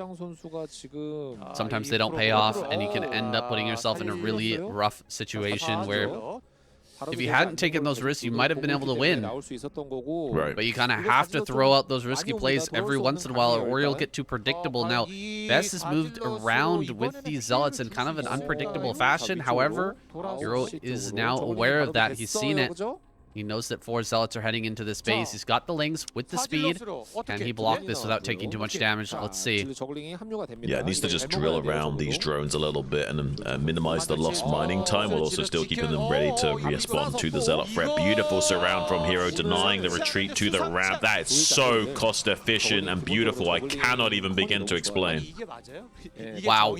I mean, mirroring that game versus Mini. Just so well handled there. Every Zealot just getting completely surrounded, never allowing these Zealots to hide. Look at the spread on the Lings as he searches around the map too. Dude, Hero's on another level. 400 APM as he spams out these Lings across the map to check every single little corner for that one stray Zealot that might be coming. Yeah, chills, man. This guy is killing it. Yeah, he's going to be surging up into 6-hatch Hydra production. Has got a second gas coming online, so there is still a threat of an Ogre Zerg as well that Best has to respect. He's not going to be feeling comfortable in any sense of the word, both because of how many Zealots he's lost, and because he's not going to be able to do anything about what Hero wants to do next. It could be a mass Hydra follow-up. This could be a bit of an Ogre Zerg. He can even take his 3rd gas now if he so choose. There's so many range of play that could come from Hero. Even just a straight-up solid macro game is not going to be favoring Best here. He's feeling so uncomfortable. Absolutely. He really doesn't have a leg to stand on right now. He's going to be building up this Corsair count and trying to predict or trying to prevent everything that could come out of Hero. Putting a cannon there in the main. He has to prepare for a lot, and Hero is just macroing like crazy. He's getting so many drones out because he knows that Best really can't aggress upon him at the moment. He needs to wait for the critical mass of Corsairs and Zealots. That +1 is also so key to this next move out. So he's added on as many drones as possible, and now he's going to start to finally pump out those Hydras, threatening the counterattack here as well, forcing some of these Zealots back. He might dive on those 2 Zealots now that they've left the wall as well. He's just doing so many good things here. It's hard to keep up with everything that Hero is doing correctly in this game. It's nuts. No, it really is wild. Like he's keeping so many plates spinning that usually you can't even handle doing all that. Like even like chasing the Zealots with the Scourge to keep track of them 24/7, darting back and forth with the Lings to engage potential Zealots from the rally points. We can't meet up all of his army. And now beautiful chase micro, hunting down these individual Zealots and not allowing any critical mass to be reached. There is a Dark Templar here to ward away these Hydras. He has to run away. Finally, while these Corsairs start to go to town on these Overlords, Best is hoping for a bit of a gambit here. Maybe somehow I can supply block Hero and start to come back in the economic curve of this game, but it's not going to be so easily dealt with, I think, for Best here. He's going to have to retreat with his infantry force, and he's not doing enough damage back at Hero's home. Overload speed is done as well, so this DT has a low possibility of sneaking past, but there is still that chance. Best will be looking for any opportunity that Hero is out of position. Maybe he can get in there, do some damage. Hero, however, with about 3 groups of Hydras, maybe more like 2, ready to start pumping drones once again. He's feeling safe and secure. He has the Overlords available now to unsupply block himself. There's that massive wave of drones as he takes his 3rd gas, and it gets into this 6 hatchery Hydraless economy in full now. Yeah, he doesn't really need to make any more drones until he's in a much more commanding position later on. Just pure Hydra production will be coming out of Hero, and there'll be just so many Hydras, there won't be enough storms available to deal with it. Still trying to snag a few of these Overlord kills. If he can interrupt the production cycles of Hero just a little bit here, that will mean like maybe one control group of Hydras isn't quite ready to lace assault to him. Maybe there's still some hope for him coming back in this game, is what Best is thinking, and trying to do the runaround on these maps to buy as much time as possible, just for the Templar energy to get to a higher threshold, so there's more and more storms available. He needs almost perfect storms, but with good storm dodging and good macro here from Hero, it's going to be so difficult to weather this game state for Best. He has got enough Corsairs to kind of pin down Hero for the time being, but it won't be long until Hero is going to feel confident enough to come out onto the map.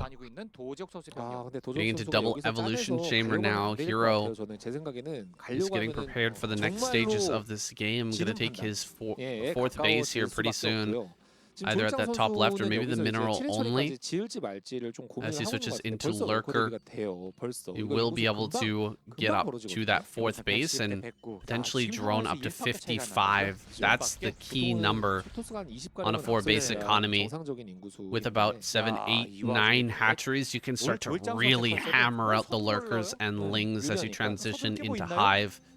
We're going to be taking this late, and I don't see a 3rd base in the works here for Best. He hasn't even moved to Probe yet. He has a really nice, easy 3rd base that he could take, but he's actually catching some Hydras out in the middle of the map. He's split up the army of Hero, and he's picked off the Overlords that were flying overhead, so the DT is going to be a little bit of a threat now once again. This is a little bit sloppy from Hero as he backs away, but behind this he's got plenty more Hydras ready. Oh gosh, he's not moving his Hydras. Oh no, a bit of a mistake here from Hero, not reacting with the Hydras. He loses a few extra Overlords that he really shouldn't have. Yeah, it was a beautiful wedge from Best to both drive apart the army of the Zerg and then open up the natural for further assault from these Corsairs. Best is doing the right things to come back in this game. He's still not quite out of the woods yet, but he's making this game state more and more playable as the seconds tick by. Just maybe there's some hope in a comeback potential for this guy. You're now going to be securing his 3rd Nexus at this mineral only. So many Lurkers are being morphed though. You have to think there's no hope of breaking Hero anytime soon, but he will have to transition into this Hive if he doesn't want to kill this 3rd base. You kind of like kill the 3rd by staying Battle Zerg, or you go into your own Hive tech as the next phase. I think we're going to see Hive tech here out of Hero. He is so good with those units, but this group of Hydras has been sitting in the main base for a long time, prepared for this drop from Best, which is going to come in here now and try to deal some damage, but that's way more than enough Hydras. He's just going to shut this down easily as long as he targets the DT first. There it is. DT's gone. Yeah. Zealots get taken down. Corsairs might get a couple of kills, but he targets down some of them. However, he has pulled back a lot of his Hydras. Where are these Hydras? Actually, they're in the middle of the map, and he's abandoned his Lurker position. Uh-oh, Best is getting in here. He's dealing so much damage with just a couple of storms and getting up on top of this high ground. This is really, really rough for Hero. He's going to come from a lot of different angles, but he's opening himself up to some big storms as he rushes forward. Can Hero surround and kill this army? It's looking a bit grim here as Best takes some of the best trades possible with these storms. Oh my goodness. Has Hero completely fallen apart? Best just running in at a perfect timing here with the distraction tactic in the main. It didn't look like it was working too well, but Hero moved his Hydras into a bad position, and now he's falling apart here, Shun. Best is one of the best in the business at these comebacks, saying pun intended. I mean, what can you say about this guy? He always makes the most unplayable game states end up looking like this. It's kind of wild to think about. I don't know, there's something going on in that brain of his where he just thinks about the game differently, but he makes the square peg fit through the circle hole every single time. GG called from Hero. Really well played from Best to turn an almost terrible game state into such a commanding victory like that. Really impressive stuff. Oh no, Shun. Don't tell me that Hero's gonna make a mistake like that in the ASL as well. Everything looking perfect. Pristine play from Hero. Playing absolutely out of his mind at the tip-top level, and then makes a mistake like that, sending his Hydras away and allowing his Lurker line to be broken all in one fell swoop. Best takes that game away. Please, tell me it ain't, say it ain't so, Shun. Don't let it happen. Well, despite our clear bias for Hero, it is nice to have an even match now. We've got Best, JYJ, and Action remaining. One player from each race, and so as a result, Zerg will definitely take second place no matter what happens with this next match. Yeah, this is the brutal reality of Zerg, unfortunately, saying is the pro gamers have talked about it a bit. If you look at Jin's channel, he's got some good translations showing you what these guys actually think, if you want to go look at that up. But yeah, unfortunately, Zerg, when you lose in spectacular ways, and you look like a real sausage monkey when you do lose in those fashions, and can feel pretty brutal and disheartening as a Zerg player, where you get absolutely devastated despite playing well sometimes, and if you take your eye off the ball for just a moment, it can spell disaster for you. Even so much as like the fundamentals, like you can't cancel your lava and make a new unit if you make the wrong unit. So if you accidentally make drones instead of lings, or lings instead of drones, or whatever the case may be, you can just be outright dead. It's such a hard race to play at the highest echelons. Unfortunately, sometimes even the best of them get absolutely obliterated because of a few oversights. Yeah. Just to be clear, guys, Shun is not saying that you can't cancel your unit, but that you lose a larva. It's just not acceptable at the highest level. If you're throwing away larva, like, larva is a resource as well. It's not like Starcraft 2 where you can suddenly pop out a lot more larva to make up for, you know, having less larva in the early game. You need every single larva at the highest level is what I'm trying to say, and any cancellation is going to cost you more than just the cancellation cost. The larva cost is huge, and so yeah, there are some particularities about the Zerg raise, and what we saw there, that has happened to every one of us who's played Zerg on the ladder. You just move your army out of position for 1 second, and then the right storms hit the right units, and boom, you just lose immediately, even though everything else was done perfectly. It's kind of like a Terran moving out against a Protoss, I guess, where you've got this amazing army that you've built up to the entire game, and you've been ahead the entire time, and then a mine connects on 6 of your tanks and you lose the entire game. It's so frustrating to deal with, and I'm sure that Hero's feeling the frustration after that one. It was definitely frustrating for both us watching and for him especially, I'm for sure saying. And we have a bunker expand in our next game here, JYJ versus Best. And a pretty normal, actually not that normal, hang on a minute. Sorry, 17 Nexus from Best. This is like a very interesting way he's opened up, because he took a gateway and a gas here and is mining it, but he hasn't spent anything with this gas, so he didn't like try and get Dragoon range or get a Dragoon out.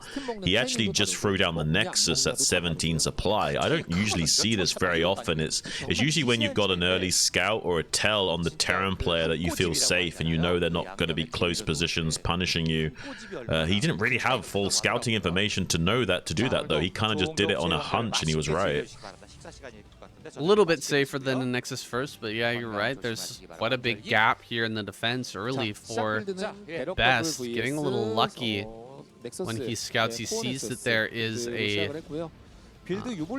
gases fast expand on the way, and so he will not be punished here. And what is he going to do with all this extra gas? He's got 300 gas built up. I think there was a robo that was just thrown down. He also has range pretty quickly. Maybe he can throw off JYJ, but just having more tech than he expects with all this extra gas. Yeah, I'm curious to see, will we see some crazy aggression out of Best? He usually plays like 1 or 2 ways. It's like a 2-base kind of crazy tech base play where he's trying to be super aggressive to widen his range of play, or he's just going to do the straight up macro style where I really recommend you guys study him. He's one of the best in the business at just playing in a very simple and easy to follow way. Someone like Snow, for example, there's no way you could emulate what Snow does with his Reaver control. There's no point even trying to play like Snow. Whereas trying to learn how to play like someone like Best is going to get you much better results on the ladder, just playing with very strong fundamental decision making and behavior trees with just a straight up strong fundamental style and nothing too fancy. Yeah, if you try to emulate Best, you're going to find that you have way more units than you even need for most given situations. You're going to have overwhelming forces. The macro side of Best is just so strong, but you can't just play like that all the time and hope to take home an ASL victory. You got to mix in some wacky play. And Best has mixed in a wacky opener here, but it seems like it's moving towards a more kind of standard mid and late game. He's just going to have a pretty surprisingly fast Reaver coming out after this push, after this damage gets done to the bunker. Best is going to be pushed back, but JYJ might not have his turrets in time. Let's see if he gets these turrets out with mines in time to stop this Reaver or not. Yeah, it seems like the metagame is shifting more and more, and the Protoss players are starting to think we need to go back to our roots of having these earlier support bay timings and just staying on one gate Robotech. And allowing us to get this Reaver out a little bit earlier on, put on some pressure. We used to play like this way back in the day, but it was more of a one base into expansion style. This is much more an economic variant of that, where you're getting the Nexus early on and then getting the fast Reaver. So it kind of gives you like more economic potential going into the mid game without being so far behind the curve if the Reaver doesn't do critical damage. So I do like this play from Best, and the third base timing is on curve. It's just that with that one gateway production, you're just so weak in the early game to any potential shenanigans, so you have to have good scouting information. Yeah, guys, there's one Dragoon. I'm pretty sure that's all he's got. What are those couple of dots out on the map? We actually haven't seen those for a while. Maybe he's got a couple more Dragoons, but he's making Zealots right now to fill up this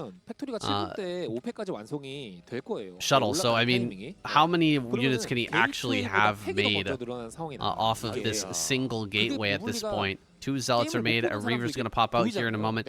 He does have 2 Goliaths, but I don't really see that many turrets right now. JYJ could be in for some damage here. He might be taking some hefty damage as this army comes across the map. Right, there were a few Dragoons there hitting at the front. I apologize, guys. I'm getting a little tired now as we're getting later on into this series. There were a few Dragoons hitting that bunker. I apologize. Let's go into this drop now. See what Best can do. Yeah, there was a total of 5 Dragoons made. 3 at the front, a couple back at home. Now, though, Speed Shuttle trying to come in on the natural expansion, able to do so with that floating barracks and turret in a good position. He does know that the Goliaths are out in front, so maybe if there was not such a good turret positioning and floating barracks, he might be able to just dive in there and get a lot of damage. But so far, the setup from JYJ pretty airtight. Scans the main base, going to be identifying those 3 gateways. He doesn't know exactly when they were made, but based on the timing of that Reaver and Shuttle, he probably can figure out roughly what Best is doing here. So he should be able to identify the game state and know that there's a reasonable timed third base here from Best as well. It's not just some 2-base bulldog. Well, the Reaver gets into the back of the main. You can see that JYJ's not fully prepared for this. He does have the Goliaths coming back now. 1 turret goes down. Another turret was prevented from being finished there on the right-hand side. Shuttle's still alive for the time being, getting some kills on these Goliaths. Can he get that secondary kill? Oh, the Reaver is going to go down after the Shuttle. Did he actually had range there on the Goliaths already. That's crazy early range. He went that before mines, I think, here. Yeah, this is how Flash used to like to play against these fast robos, getting Goliaths instead of too many turrets, and then getting the early Karen boosters. It just gives you so much potential in sniping that shuttle and zoning out the Reaver harass potential. And then you have a counterattack potential, because you don't even need turrets to push. You have the 4 Goliaths to double shot down shuttles as you advance. On this map now, it's been changed. You can't make turrets on this ring anymore. You have to like make the turrets deep inside where the minerals are. So much harder to push out as Terran, so maybe these Goliaths will come in handy here, allowing him to attack Best in that much earlier crisp timing. Shuttle, though, making his way back down towards the main base.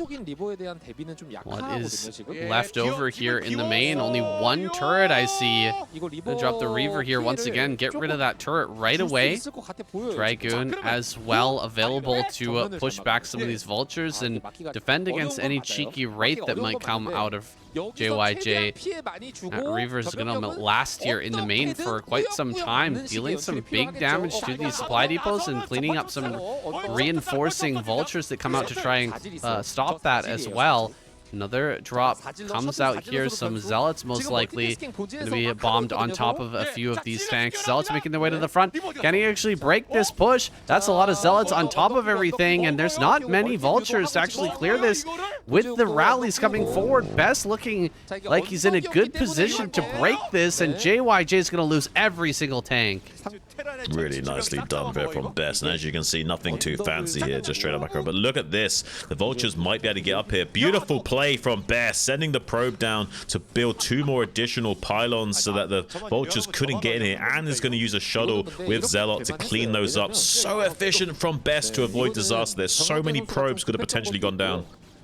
Absolutely, that could have been massive damage for JYJ, killing off a ton of probes, but Best pulls himself together here, gets those pylons down, and prevents the bust through. Now, what is this? 3 tanks coming up to continue this push? Best has 2 shuttles. He's got almost as many shuttles as his opponent has tanks, and Zealots in all of them, dropping right on top of all this. The tanks are going to go down immediately. JYJ, is he just going to tap out after losing everything? That's 2 armies in a row that have been cleaned up very efficiently by Best. That was really beautiful surrounds on those tanks with the Zealots, just to lock them down in place and clean them up so handily there. Best is like, has a lot of finesse and poise to his normal straight up play. And yeah, this is why you should probably study this guy. He's very clean around the edges in terms of his straight up macro game, and sometimes has really good decision making as well, and has a different way of approaching the game than some of these other Protoss players do, and doesn't necessarily need to ape himself through to victory in the same ways. Absolutely. It's not like he was doing anything incredibly mechanically difficult either with micro wise difficult with his Reavers or anything like that, just dropping him off in the main, causing a problem, and macroing cleanly behind it to shut down the push. Just good Protoss fundamentals displayed here by Best as he moves out to now try and take another base. Going to be dropping his Dragoon to try and activate these mines, and then using the secondary Dragoon to gun them down. It looks like a probe was blocked from taking a base over there at the center right, but Best is going to move forward to take care of that. Clean that out and get another Nexus going. You can see JYJ is trying to take a base down at bottom center, but man, look at the timer. 12-minute 30, trying to take this 3rd base. He is so far behind curve. Best is running away with this game right now. 60 supply ahead. Yeah, he's currently doing really good. I don't know how JYJ is gonna like even up that deficit right now. He has got 1 vulture that barely broke through here. He almost killed that pylon earlier that Best managed to stop, so the other vultures managed to come in and break that down and get into that natural 3rd, but wasn't able to find the kind of probe damage he was looking for. Even if he did kill like 10 or so probes right now, it wouldn't really put him back into the game. It would just slowly start to even up the game state. So really unfortunate for JYJ going forward. We have a maxed out Best while JYJ is still only on 120 supply. You need at least 140, 150 supply to be able to hold off a full engagement from a maxed out Protoss army, and we see a lot of shuttles ready to dive bomb onto these tank formations as well. Some mines laid in desperation here, barely slowing down the advance of the infantry at Best, but really it's just allowing his army to synchronize even more. The tanks are not as well split as one might hope either. There's a lot of tanks here stacked on top of each other. Not the greatest bombs from Best. A lot of those Zealot bombs just kind of landing on some open area between the tanks, but there is so much Protoss here. I don't think it's going to matter. Rallies coming across the map. You can see Best getting all of his zealots across this map so quickly. He's going to have those rallied zealots already brought to the fore here to start dropping on top of these tanks and dealing even more damage with that splash. Trying to pick off a couple of tanks here so that he can break the position. Almost able to do so. Actually kills off about 4 of those tanks. There's only 1 defending down at that bottom center. JYJ barely managing to hold this all off with that great setup there, but I still feel best positions. He's looking so damn good with a bunch of Templar coming out as well. Oh, that was a great opportunity to start sniping down those early Templar, but he misses the opportunity. Now he's only going to be able to harass these zealots, and Best is setting up for another push with some very powerful storms. Yeah, during these later mid-game stages, usually you'll be able to catch the rally point with almost no Dragoons at it, just like a round of Zealots and some High Templars, so you can get in there with some Vultures and pick off those units for free. That can be another way of tipping the scales of power back in your favor. We see a Vulture raiding party heading out now, maybe to achieve something like that. At the very least, though, hoping to catch some probe transfers, laying down some mines strategically on the map to both keep an eye on the movements of the armies of Best, as well as buy him some breathing room. But there's 2 speed shuttles coming to 6 o'clock actual third right now. Could be killing a lot of workers. There should be enough storm here to cripple this economy. If he doesn't pull these SCVs, he's going to lose so many workers. Oh, he pulls the SCVs and he still loses all the workers. 1 worker left at the end of that storm. So much damage done to JYJ's economy. He was busy at that moment trying to throw down mines and getting some value out of those vultures. He's making his way over to the center right now, trying to kill off a few probes, but I don't think any amount of probe damage is going to bring him back into this game. So many SCVs have been lost, and his economy is shattered. His army is tiny. At 100 supply, he's barely able to live, not to mention take more bases. Yeah, by the way, can I just point out, saying that we were doing a better job of keeping an eye on the action than the Observer was. He didn't even notice those vultures running into that 3 o'clock location. But yeah, there's no way they did enough damage there. I think there's cannons set up and what have you. And killing those shuttles for free might be helpful to JYJ. He might feel like there's a trigger now. Can he push out? If the Best hasn't quite re-maxed out quickly enough, maybe there's enough tanks in the meat of my army that I can just push and win right now if Best doesn't have enough time to macro out in the normal fashion that he's able to. He wants to take a greedy 5th base in the bottom right and set up gateways down there eventually, it looks like, but JYJ is in timing to punish this. There might be some hope for JYJ pushing from left to right here. It is a pretty good position. You have to give him that. Getting up on this high ground is hard to bust. But Best has a lot of the utility in this army to work with. Storms, drops, huge amounts of zealots are going to be brought to the fore here. Can he kill this shuttle? Oh, if he got that shuttle, the math is drastically altered in this upcoming fight, but he doesn't kill the shuttle, and so Best will have the availability of those storms for this next battle. JYJ comes forward. He snipes the 2 High Templar there in that army.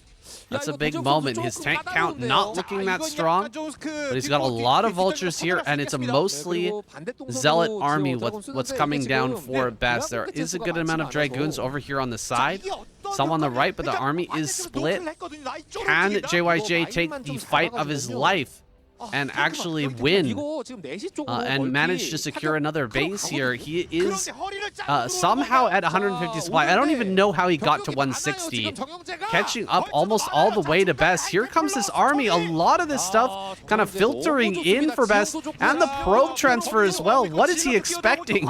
Sending these probes out to bottom right now seems insane. It feels like Best has just lost his mind here for a moment as his Dragoons kind of walk back and forth and allow themselves to get targeted down by a bunch of vultures and tanks. This is a weird situation. What happened?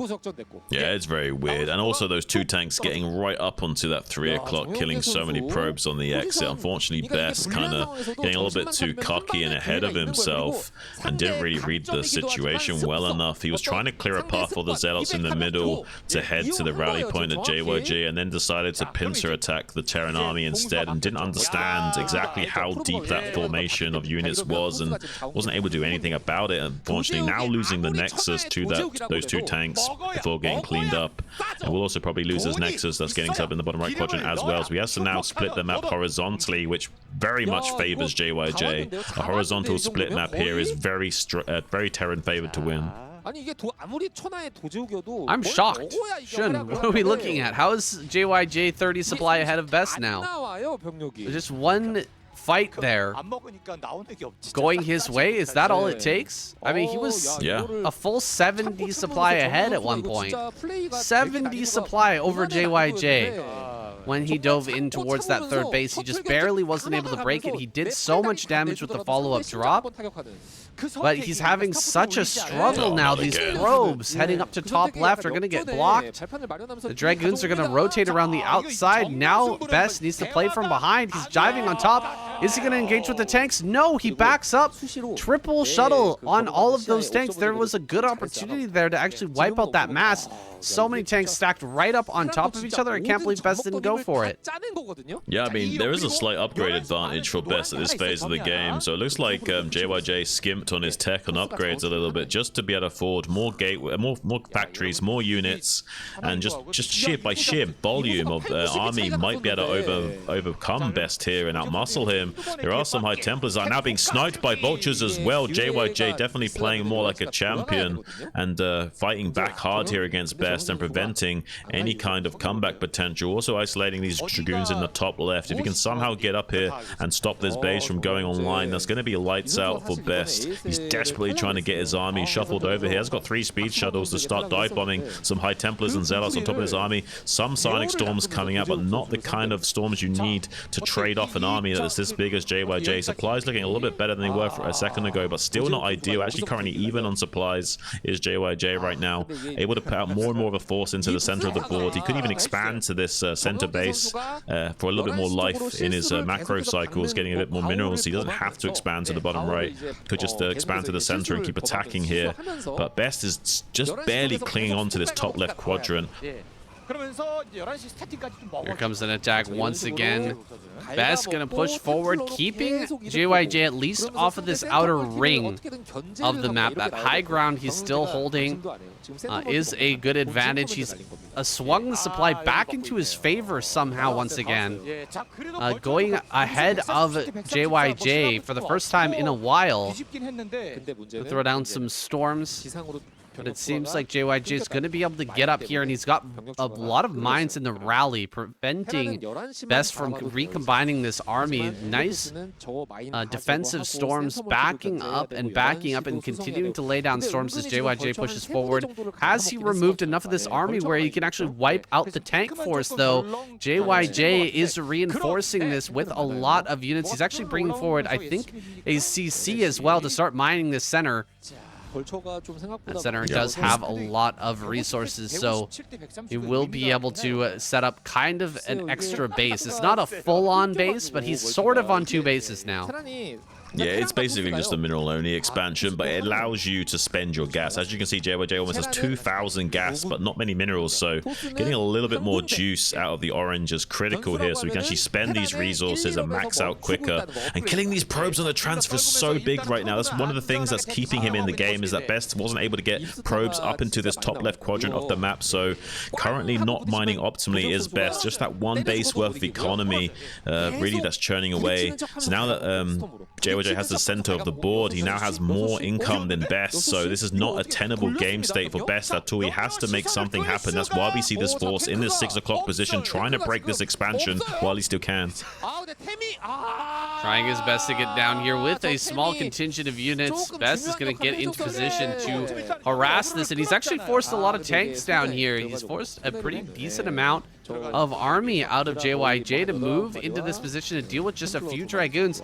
Is this the opportunity Best has been waiting for to try and break the center? He doesn't have much of an army advantage at the moment, and it doesn't look like he's fully in position to deal with this, but he is moving forward now. Here he comes. He is going to use this opportunity to try and break through. This might be the last hurrah of Best as he shoves into all of these tanks, his zealots melt, and the tank line is very, very deep. Best will have to back away. This game will continue on, but it's getting harder and harder.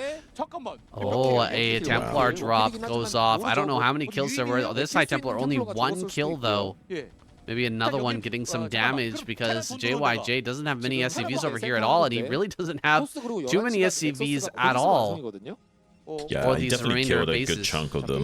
Yeah, definitely killed a chunk of them with the other High Templar. It might not be enough. JYJ still even on supply. With this center base, does give him enough juice. Maybe he can still go all the way. And there's not much protecting these High Templars up here. Hardly any Dragoon, almost as many Dragoons as High Templars. It does mean he can skirmish with the Terran player quite heavily, but he's also very vulnerable to Vulture raids. So the Vultures can now just come in and start to kill off these High Templars for free. He has to Storm Blanket the Vultures as well as the tanks to get the most value out of his army. He also has to retreat and buy as much time as possible for this other base to kick in. He's doing a Storm follow-up drop at 6 o'clock, though. This is pretty good damage to the economy of JYJ. That's most of the SCVs, but with that center base, he's not out of the game yet. He can still keep going with his army and keep his production. Somehow, maybe Best can make this work, though. He's starting to slip behind in supply, but I think the longer this game goes on, the more it's looking like JYJ should be able to finish this off and get the win, but there is a tiny glimmer of hope here for Best. I don't know, as Best gets the base in top left online, things are starting to look better for him. He is even on supply, and his army is cut off on the right-hand side. So maybe JYJ can finish right here, right now. If he kills that base in top left, the game is over. 100% it is over. JYJ has a lot of tanks. It's going to be very hard for Best to engage, but as his economy kind of revives here, Best might be able to slip out just enough units to make this work. He does have to pull back his probes, though, and going down to 1 base is not really tenable for Best anymore. Yeah, he's got his flank covered with some mines on a bunker as well, while he's laying siege and forcing those probes to stop mining, so back down to 1 base worth economy is Best. He still has a lifeline in this game, though. These bases are still alive. If he can just hang on for a few more moments and threaten a counterattack in the center, that would be huge. But with how many mines have been laid, JYJ is not as scared of that counterattack as he was a few moments ago, so he's able to get a few units up into that top left to pressure Best. Best now trying to do some desperation moves to clear out a path of attack, and there's so many Vultures and tanks here that he may not be successful. This might be the last hurrah of Best. He tries to break through these siege lines, some Sonic Storm blanketing these tanks, but there's not enough meat on the bone for him to chew through all the way. I can't believe JYJ won this game. It's insane. He's got 1-1 still. Yeah.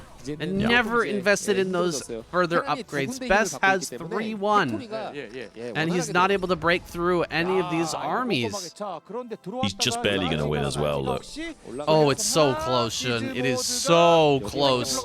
Zealots dropping on top of these tanks. He's actually baiting quite a bit of the splash damage into these, and this army is about to get cleared. He doesn't have any storm here. If he had a little bit of storm to throw down on this army, he might actually defeat this. But more reinforcements making their way up into the top left, and this base is going to fall. Only probes at this location. That's the entirety of the economy for Best. He had a ton of probes left over. I think way more probes than JYJ has SCVs, maybe double the worker count, but it's all for naught. JYJ is almost mined out and barely broke through, with less than a control group's worth of units being the deciding factor here. Just shows you how important trading is in StarCraft. It always does come down to the wire in perfect games like this, where both players are churning out crazy amounts of units and really trying to maximize the optimal game state as possible. GG finally called from Best, and the whole squad is now completely wiped out from Protoss. It's going to be a JYJ Action Finals decider that I'm super excited about. Our final game of the night. We've got JYJ versus Action, and I'm sure we've got some Protoss Mulders in the chat. Go ahead, let it out. But Protoss did do fantastic this week. Truly, some great games out of Protoss. Although they did end up going out first, they will not be able to secure any points. I think this is a great victory for the likes of YSC. Like that alone is mind-blowing. Why is he taking out Solkey this week? Really, anything can happen in the KCM.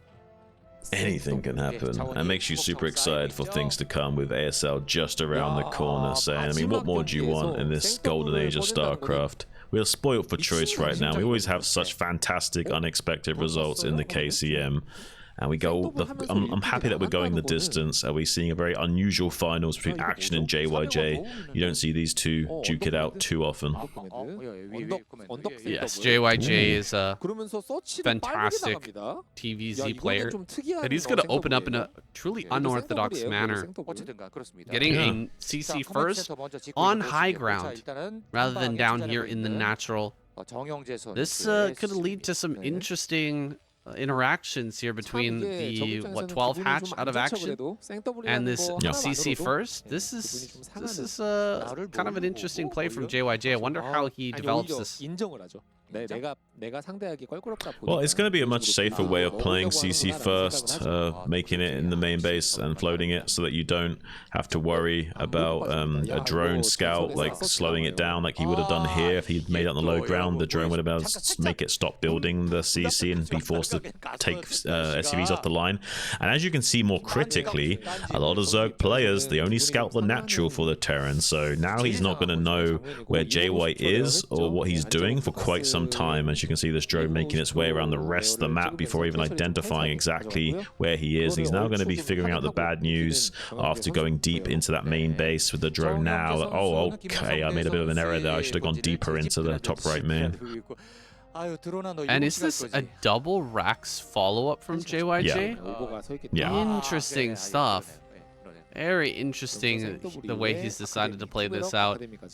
Yeah, you're totally right that Action only scouted the natural here to figure out what was going on, to see if there was a wall in. It's just such a powerful play right now. It's so meta to get a wall in, and just him not making that wall in completely throws off Action. He didn't build a bunch of lings or anything expecting some sort of damage. He didn't build a sunken colony either, so he hasn't been fully tricked by this. He is going to be in a reasonable macro position, but I think that JYJ has pulled the wool over Action's eyes just a little bit here. He's got the edge mentally and maybe economically as well. Yeah, it seems so. I mean, getting away with a CC first and they don't scout it early, there's not really anything you can do about it. You're just behind in every metric, so you usually are playing catch up and you just do the normal same thing you would usually see. A 2.5 hatch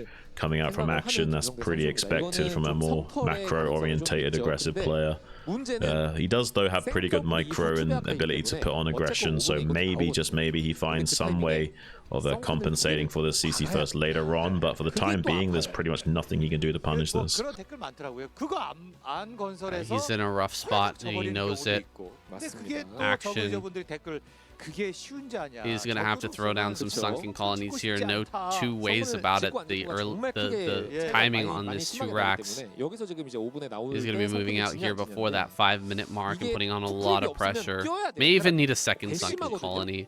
If he doesn't want to build any lings, he's only got the 2 now, and so he will in fact have to build that second sunken colony. So this is how StarCraft starts to snowball.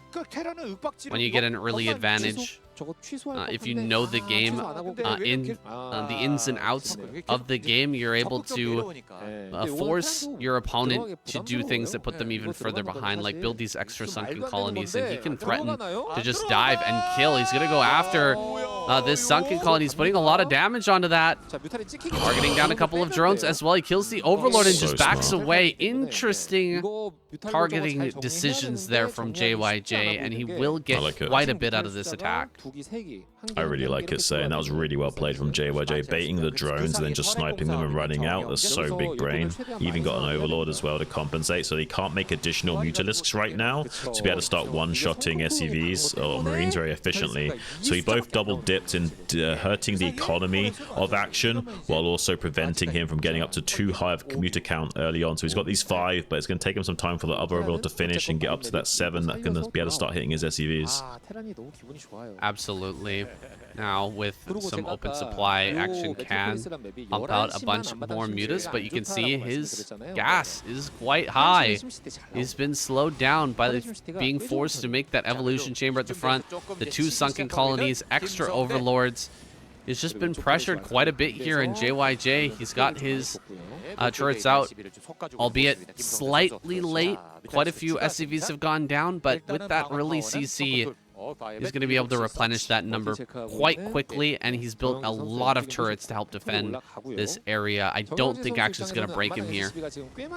Yeah, I don't think he's going to break him either, but he is doing a pretty good job of snagging some SCV kills, slowly evening out that game state just a little bit here. Supplies actually look pretty okay for Action for the time being. Is trying to hide that Hydra Den, making it a tiny bit ahead of curve than he would usually.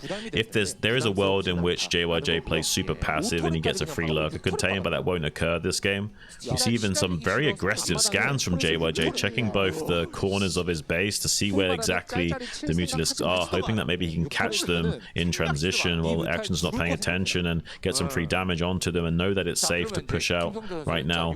Action, though, may be able to secure more and more economic damage if JYJ is a little bit too aggressive.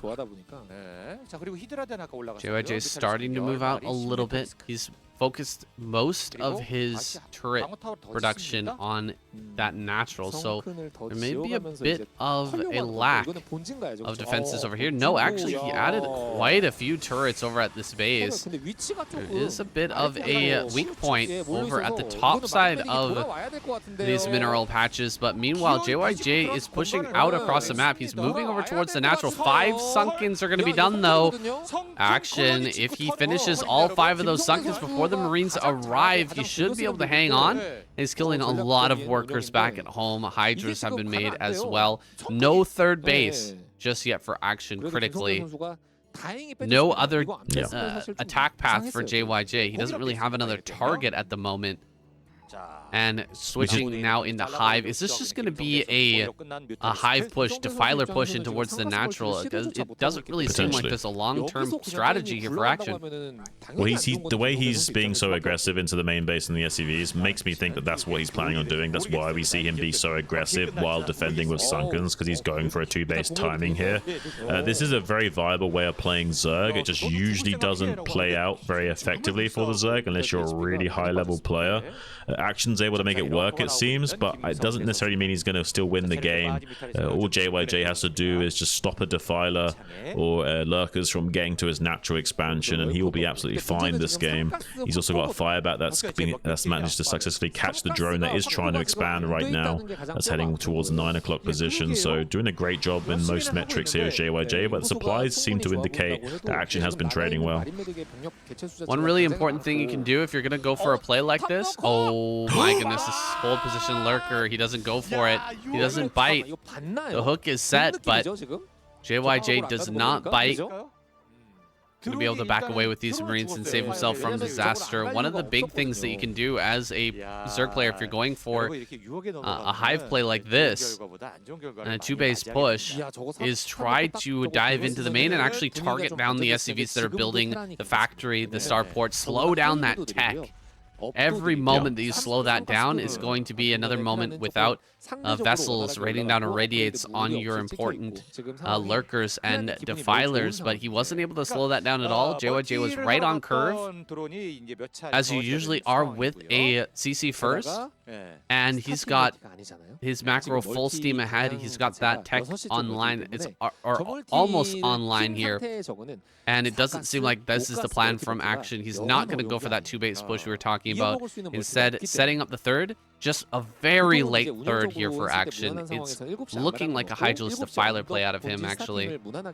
Yeah, with the extra macro hatcheries, it does seem now like Hydra Defiler is going to be the play. I'm not sure how that's going to work for him with how late this third base is. He is transferring some drones critically, though, so the drone transfer makes this a lot better. If there was no way of transferring the drones, I think he might just be too far behind the curve of the game, but with the drone transfer, maybe he can slowly catch up this economic game state. JYJ is not looking too healthy in supply right now, but it is looking like he has got a pretty strong position. Muta's going to be trying to hunt down some of these straggler bio groups that aren't quite as well fortified. Just one single medic protecting them, gets sniped easily. Hunting around the map with these Mutalisks may be critical for Action to keep the game state manageable. Irradiate is about to come online though. Yeah, that Irradiate's going to be a real problem for Action soon. He's hardly able to replenish his lurkers at the moment as it is, but once the Irradiate starts to come down and he's in the middle of, you know, researching all these upgrades, the Defiler Mound is pumping away, Consume, Plague, you've got Carapace coming online. There's just not a lot of gas going around, not enough gas to hit all of these different things at the same time, and JYJ is going to start irradiating everything. One science vessel goes down. That's a big pick. If it can start to kill more science vessels, it's going to make this transition into 3-hatch Hydra Defiler much smoother. Yeah, I mean, Action's done a great job of navigating this game into a much more playable game state. He's just behind curve a little bit, and because of the early command center first and how slow this third was, it's still very playable for him. It looks like he has got all the tools in his arsenal to make this a good game. I don't think JYJ will be able to break him at either of these locations unless he's caught off guard here. Even making a cheeky hatchery in the back of that bottom left so that he can Nidus over support to take that gas easier later on. And this cheeky ninja expansion at 9 o'clock will be scouted, however. It may be able to catch JYJ off guard taking this like back base Nidus like this and securing the expansion that way. He has been known to do that in the past on other unorthodox maps. Interesting here for Action. Look, he sent a drone to bottom left and one to center left, and that might be expected for JYJ, but that third drone making its way over there to set up a really unorthodox position for that hatchery and getting him in position to ignite. As you can see, JYJ has a unit down in bottom left. He's ready. He's looking for it. He's looking for an extra base down there, a hidden base. Oh, the Eraser trick is going to do so much damage. Oh, no. That was an insane amount of damage for JYJ. Can he actually kill this? No. Won't even kill the science vessel either. Sitting right on top of all these Marines, he almost kills some of his own Marines with the Irradiate. We've seen that before, Shun. Yeah, we did. Not too long ago, actually.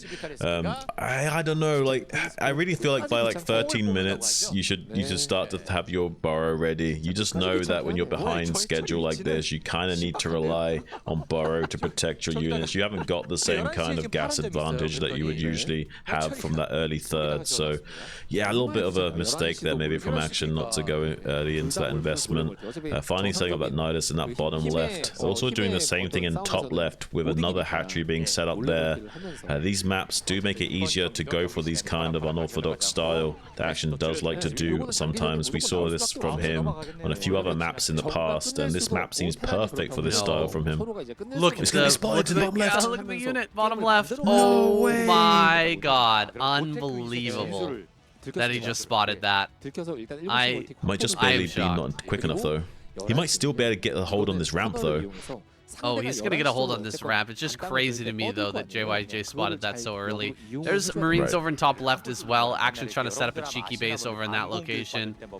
Lurkers are going to get to this ramp. He will be able to get a big plague on all of these Marines as well. I'm just going to come forward to try and block these vessels from getting into range to throw down some Irradiates, but of course they are going to be able to get down at least a couple of Irradiates on the Lurkers, which will give Action a bit of a headache here. He's trying to make some Lurker eggs up here on the high ground, not able to block the ramp, but at least able to prevent JYJ from getting up onto this high ground. The creep has been revealed over in top left. I don't think Action will be able to get another Nidus over there in time. He does have a Nidus potentially ready. I'm not sure if that... Oh, that's this Nidus over here.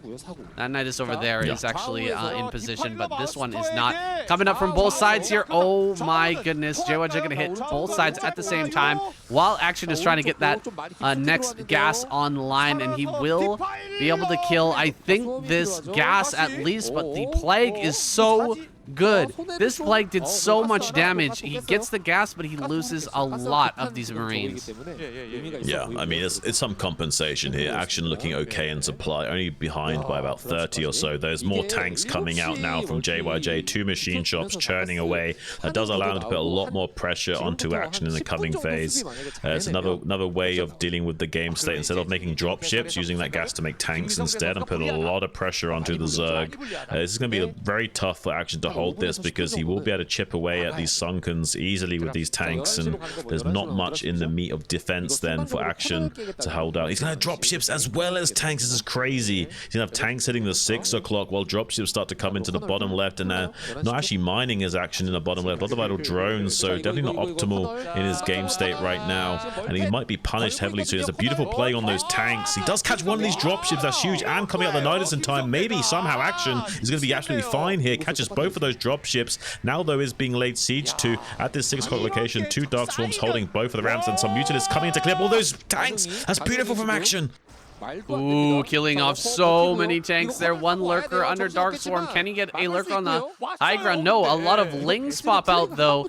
He will be able to hold this position. There it is, a lurker egg on that ramp. Another eraser trick is there. Burrow, please. Come on, tell me there's Burrow. Please tell me. No Burrow here for Action. So sad to see.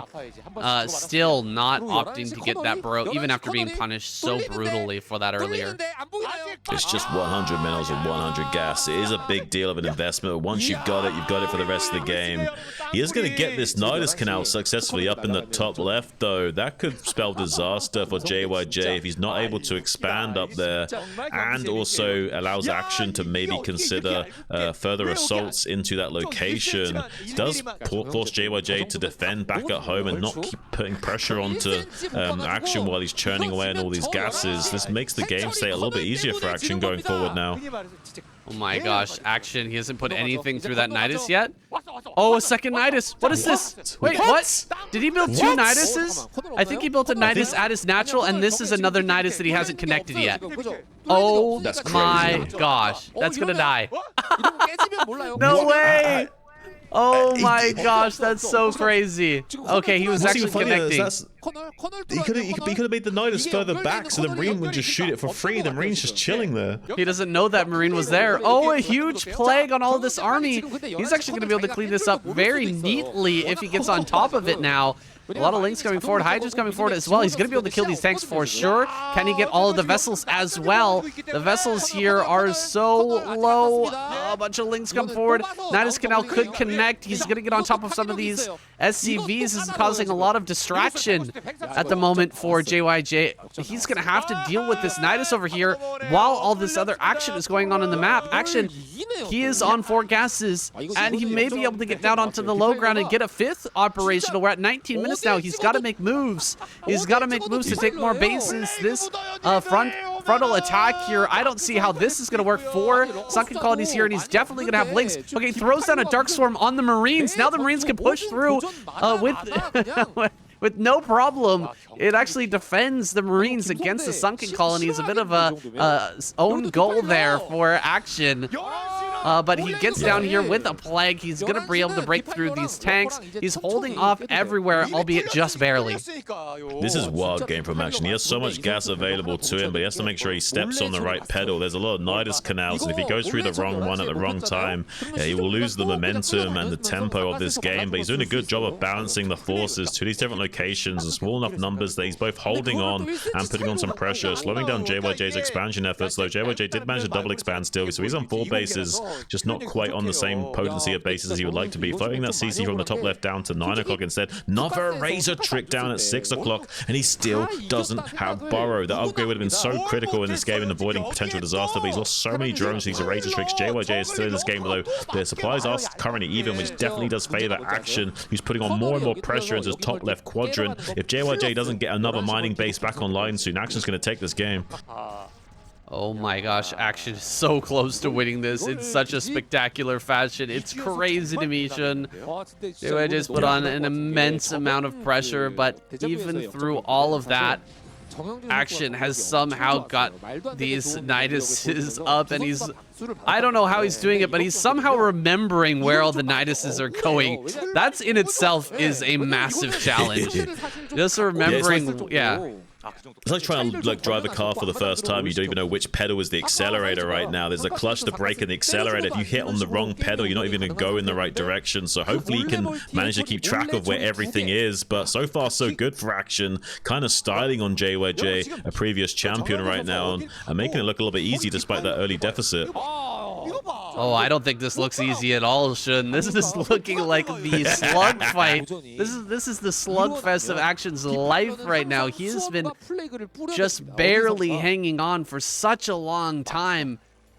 I mean, JYJ still has a supply advantage now, and he's actually got a big bank going somehow. I'm really not sure how that happened, but he's got a bank going. Action's got a drone over here in the top left. He's going to start to expand again. He's going to start to take bases, and he's surrounding JYJ on all sides. I mean, there's going to be army flowing from the top left over into the center left. There's going to be stuff flowing from the bottom left, the bottom center, bottom right. He can come from so many different directions, and JYJ just kind of has to hold on everywhere. He is getting completely surrounded by Zerg now. This is pure Starcraft saying no matter how dire the game state gets, you've just got to like zone in as much as you can and just think to yourself, there's a way of making this work, because there usually is. You've just got to find it. I don't know how he's finding the way to make this work, but Action somehow making it happen. Doesn't have Burrow even now, I bet you. If there was another eraser trick, he probably would end up losing all the drones at this natural, but for the time being, that hasn't crossed JYJ's mind right now. Where are the army? Where's the army? There's 3 Niduses here. 3 Niduses. There's got to be something somewhere that can come out and save the natural. It's not coming forward, though, yet. Action still hasn't been able to transition into any late-game army. He hasn't been able to get out any Ultralists in this game. He's just making Lings and Hydras and Lurkers and trying to hold on. Still, through all of this madness, he is continuing to build these basic units, and finally, JYJ is starting to push through. Army is popping out here. Finally, some Lurkers managed to make their way forward. Everything getting irradiated, though. As the Defiler comes down, the last of the Niduses will fall.